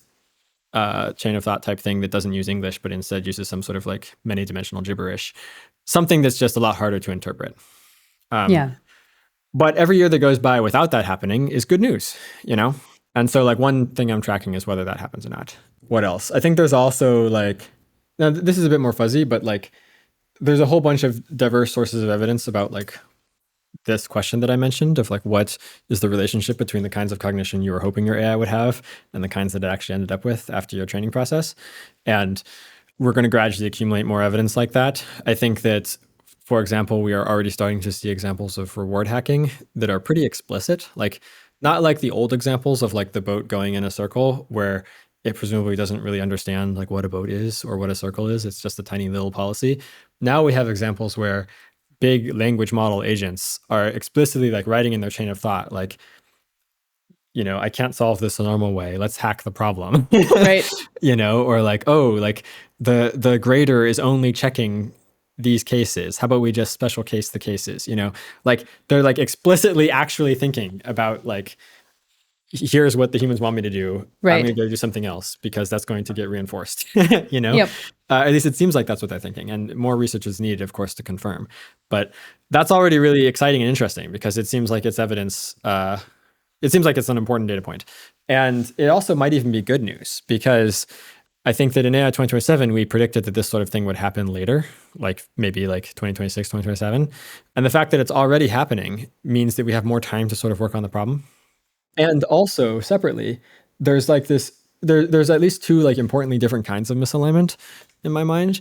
I mean, there's lots of different kinds of misalignment, but two importantly different ones are, do the AIs basically just myopically focus on getting reinforced in whatever episode they're in, or do they have longer term goals, you know, that they're working towards? And the second one is a lot scarier. And so it's kind of maybe in some sense good news if the AIs are learning to sort of obsess about how to score highly in their training environment, because that's a sort of like less scary, more easily controllable way they can be misaligned, you know? Yeah. Yeah. Any others before we push on? Oh, interpretability would be another one. Like the dream of mechanistic interpretability is that we could actually understand what our AIs are thinking, right, at a pretty deep level by like piecing apart, you know, their neurons and the connections that they've made, yeah, kind of mind reading circuits for and stuff. Yep. And also by doing various higher level techniques, like activation vectors and stuff. And there seems to be like a sort of steady drumbeat of progress in this field, and it's an important question of like, what will that add up to? You know, I think at this point it's plausible, and I think we talk about this in AI 2027. It's plausible that like by the time things are really taking off, we will have at least sort of like imperfect interpretability tools that are able to like tell us like what topics the AI is thinking about, you know, at least most of the time, maybe not all the time. For most of the topics, maybe not all the topics, you know, and that's like a wonderful tool, you know. Unfortunately, like there's an additional level beyond that, which is having a tool that's robust to optimization pressure, and that feels harder. But hopefully we can get that too. What that means is like, say you have this sort of like AI mind reading tool that like looks at the patterns that you've trained. Is usually the tool itself is kind of an AI. Like usually it's another neural network that's been trained to like say what the AI is thinking based on reading its activations. But like, if you start relying on this tool too much, for example, suppose you tried training the AI using this tool, suppose you like were worried that like you don't want your AI to be having, you know, thinking about deception, and so you have the mind reader look at its mind, and then whenever the mind reader says it's thinking about deception, you like give negative reinforcement. The problem with this is that you are sort of maybe partially training it to not think about deception, but you're also partially training it to think about deception in ways that don't trigger the mind reader tool. Right, right. Which is terrible, right? You're basically undermining your own visibility into what it's actually doing, And so like ideally we would want to have a type of interpretability that was robust to that sort of thing. If we had perfect interpretability, then we could just train our AIs not to have the bad thoughts, and we wouldn't run into the problem that we mentioned. Yeah. Okay, let's push on to a pretty different topic. You've thought some about kind of what a good post-AGI world would look like. Can you describe it a little bit? Yeah. So, I mean, this is part of what we're going to try to do with our next publication. I think that the end state to get to is one of massive abundance for everyone, and also like strong rights for everyone. So the massive abundance part is easy. If there's superintelligence, then it can utterly transform the economy, build all the robot factories, blah, blah, blah, blah, blah, and make the modern world look like medieval Europe in terms of like sheer amount of wealth. And that's probably an understatement. So the massive abundance part is easy, but then making sure that it's distributed widely enough that everybody gets it is non-trivial because, well, for reasons I can get into. But the short answer is like you have to get the people who actually own all the power to share, and that's much harder in the future than it is in the past, because in the past, like nobody had that much power. Like in the past, right. Even if you're the dictator of a country, you're dependent on your population to like fill your military and run your factories and stuff like that. But in the future, whoever controls all the AIs like does not need humans. So there's that issue. Obviously there's solving the alignment problem stuff. Like you don't want misaligned AIs to be in charge, because then maybe no humans will get anything, And then in terms of like rights and stuff, like there's going to be all sorts of crazy sci-fi sounding technologies in the future. Many, many, many.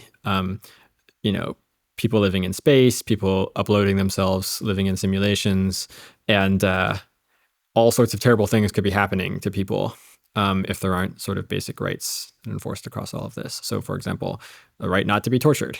And I would also want to advocate for like a right to the truth or something. Like, I think that I would want it to be the case that like basically like people, like if people want to know like how did things unfold in the past, they can just ask the AIs and get an honest answer, rather than, for example, everyone being tricked into some sort of like sanitized version of history that makes, certain leaders look good or whatever, Right. Sure.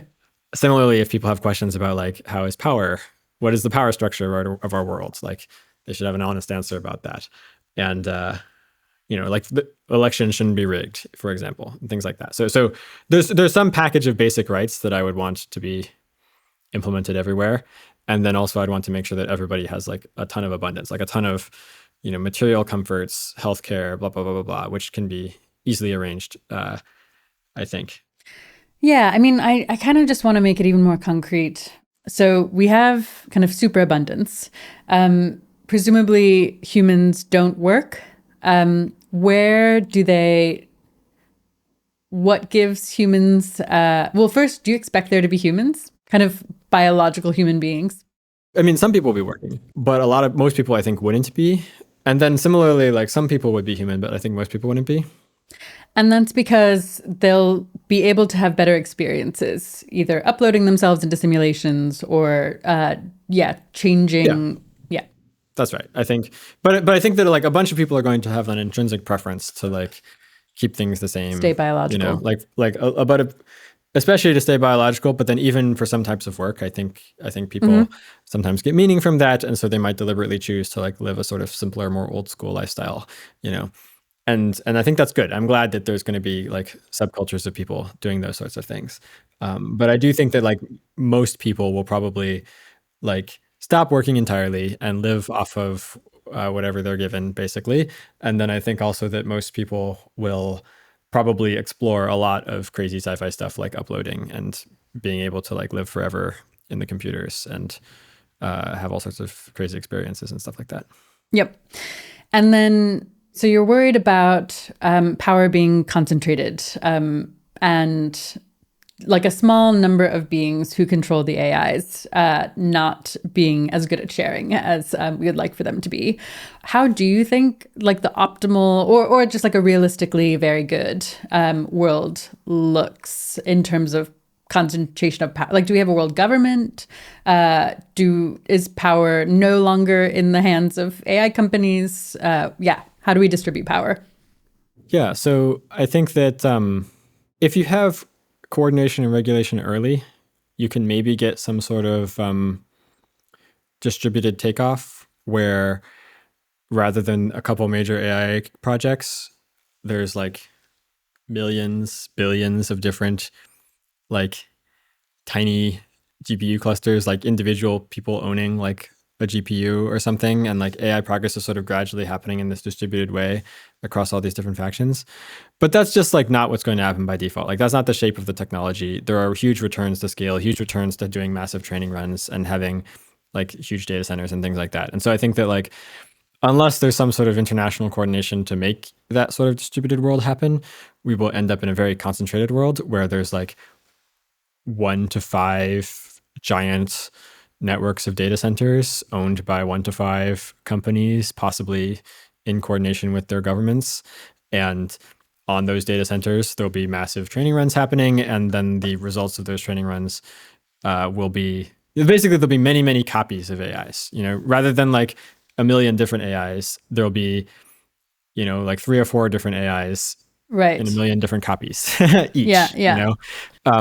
And so this is just a very inherently power concentrating thing where like, if you've only got like 1 to 5 companies and they each have like 1 to 3 of their smartest AIs in a million copies, then like, that means there's like basically 10 minds that between those 10 minds get to decide almost everything, if they're super intelligent. Like there's right. like 10 minds such that like the values and goals that those minds have determine what the giant armies of robots and humans being told things on their cell phones, like what all of that is directed by like the values of like 1 to 10 minds, and then it's like, who gets to decide what values those minds have? Well, right now nobody, because we haven't solved the alignment problem, so we haven't figured out how to like actually specify the values. But like hypothetically, if we make enough progress that we can scientifically write down like we want them to be like this, and then it will happen. The training process will work as intended, and the minds will have exactly these values. Then it's like, okay, well, I guess the CEO gets to decide, and that's also terrifying because that means you have like maybe like 1 to 100 people who get to decide the values that reshape the world, and it could literally be one, like in a situation, potentially. Yeah. So that's terrifying. Yeah. And that's one of the things I think we need to solve with our like coordination plan. Like we need to like design some sort of like domestic regulation and international regime that basically prevents that sort of concentration of power from happening.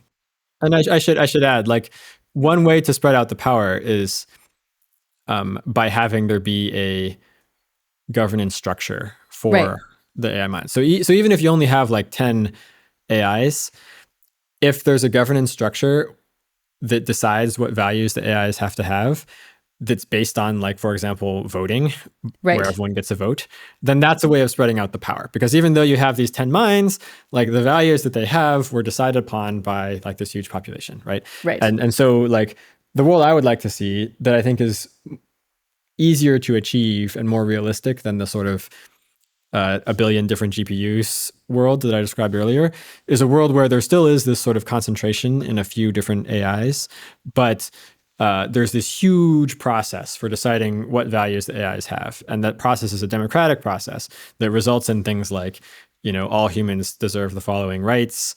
All humans will have this share of the profits from our endeavors, things like that. Yeah, that makes sense. In this world, are the super intelligent AIs themselves sentient? And do they have preferences for setting their own values and kind of weighing them against human ones? Probably. So like this question of like sentience is or consciousness. There's different words, and then there's a separate question that you alluded to of like, will they have their own goals, or like, will they want to like decide on their own goals?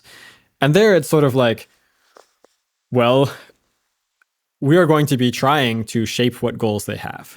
You know, like the AI companies are writing model specs where they're like, these are the priorities in this order.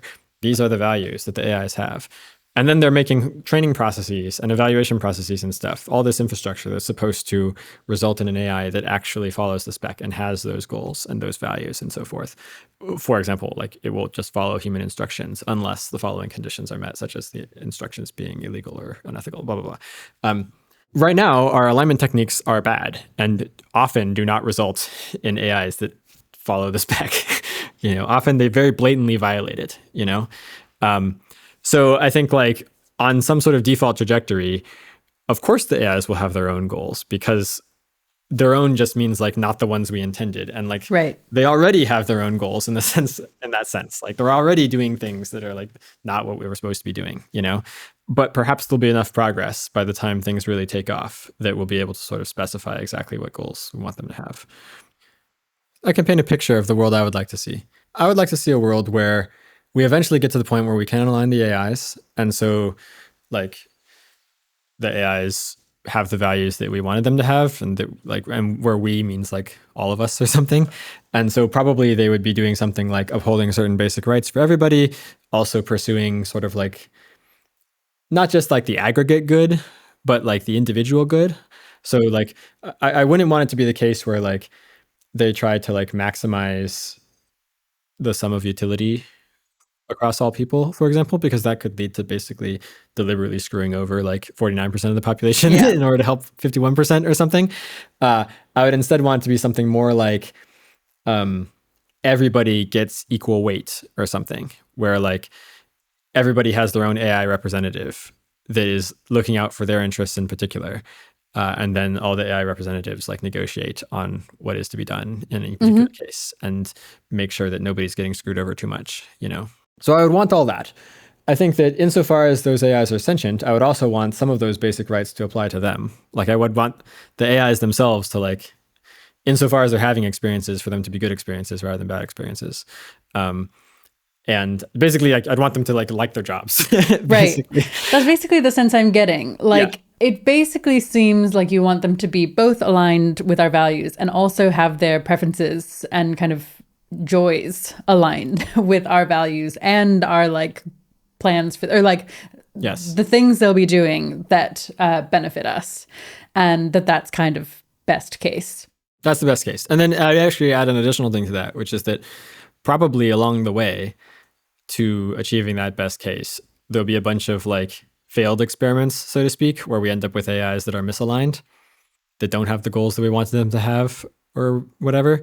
And I would want those AIs to also be being treated well, if that makes sense. Yeah, it does. Yeah. So like there's an AI out there who's like...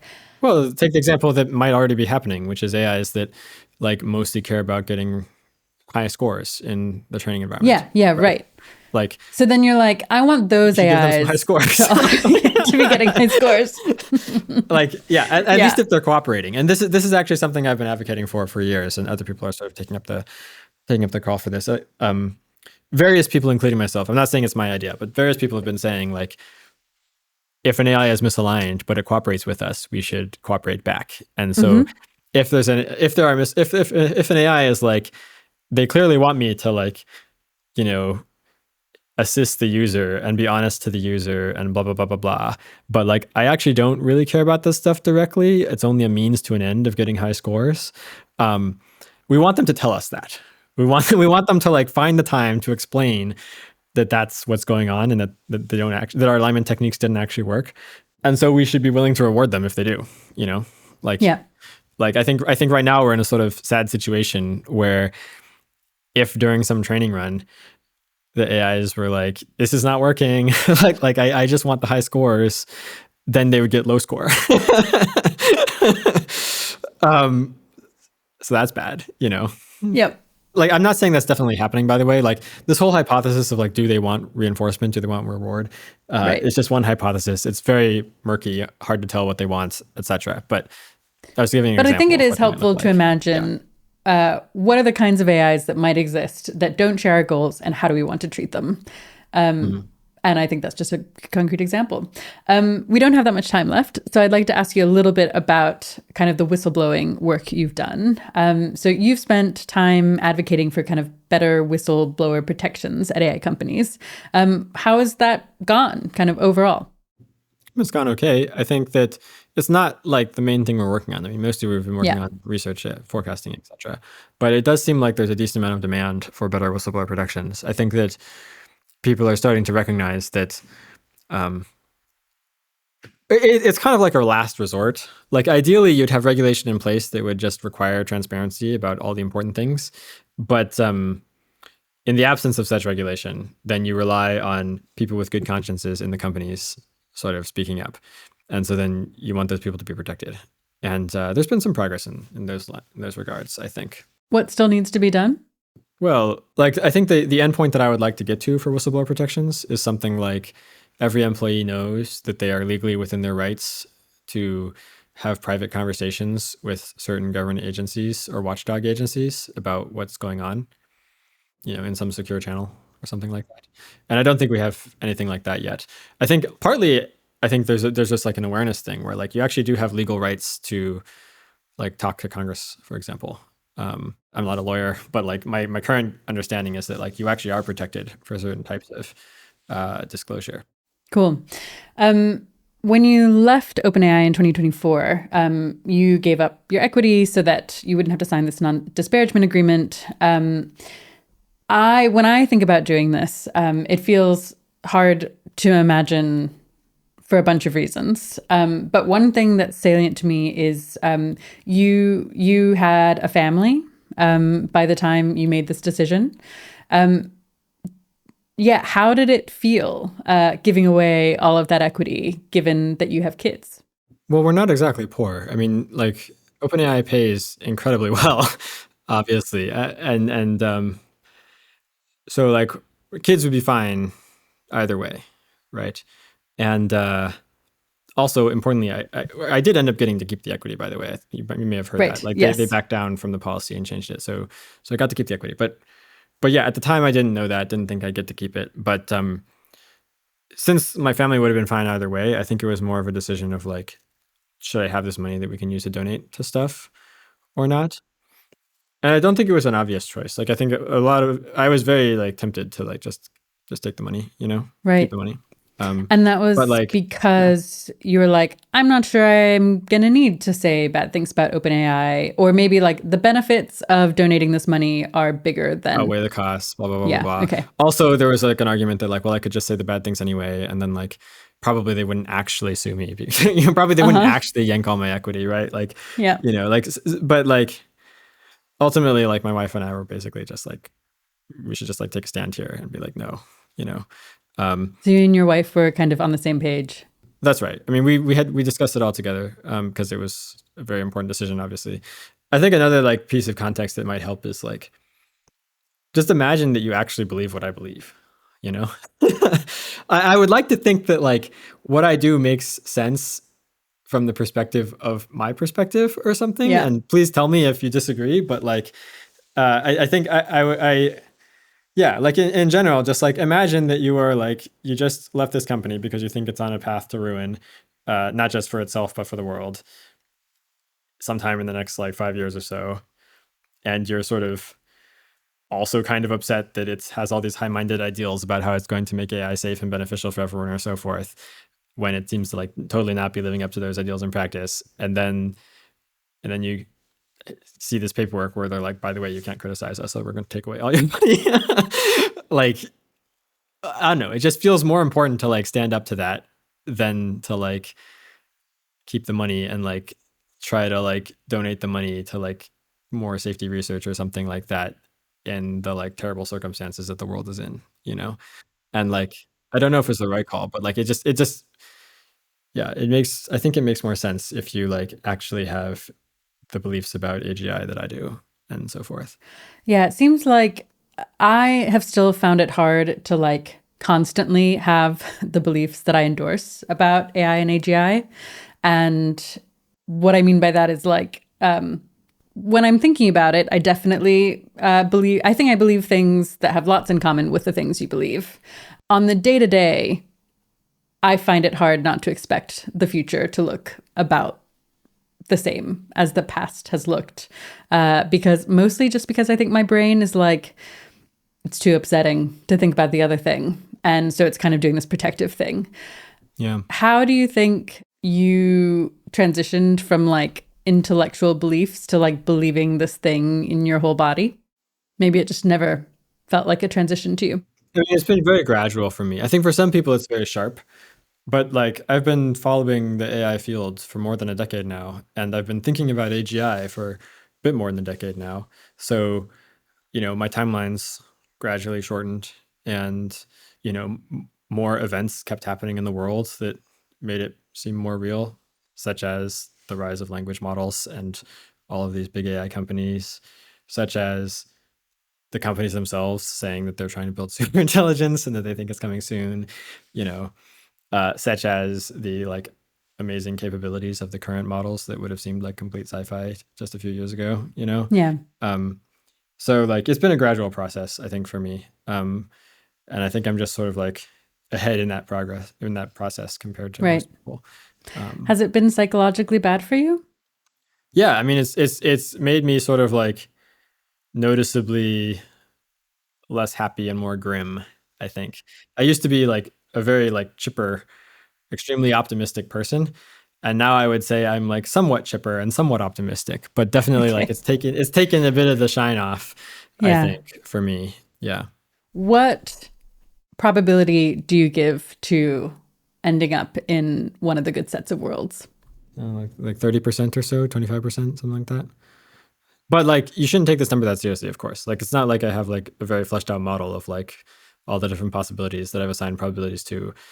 It's basically just like things really seem like they're headed towards one of these bad outcomes, but who knows? The future's hard to predict. Maybe things will be fine. Yeah. I can see some ways that things could be fine. That's basically so like vibes like 1 in 3. Yeah, something like that. Well, thank you for doing so much work and making big sacrifices to move us toward those worlds. I should let you go. So my guest today has been Daniel Kokotajlo. Thank you so much. Thank you so much. Pleasure to be here.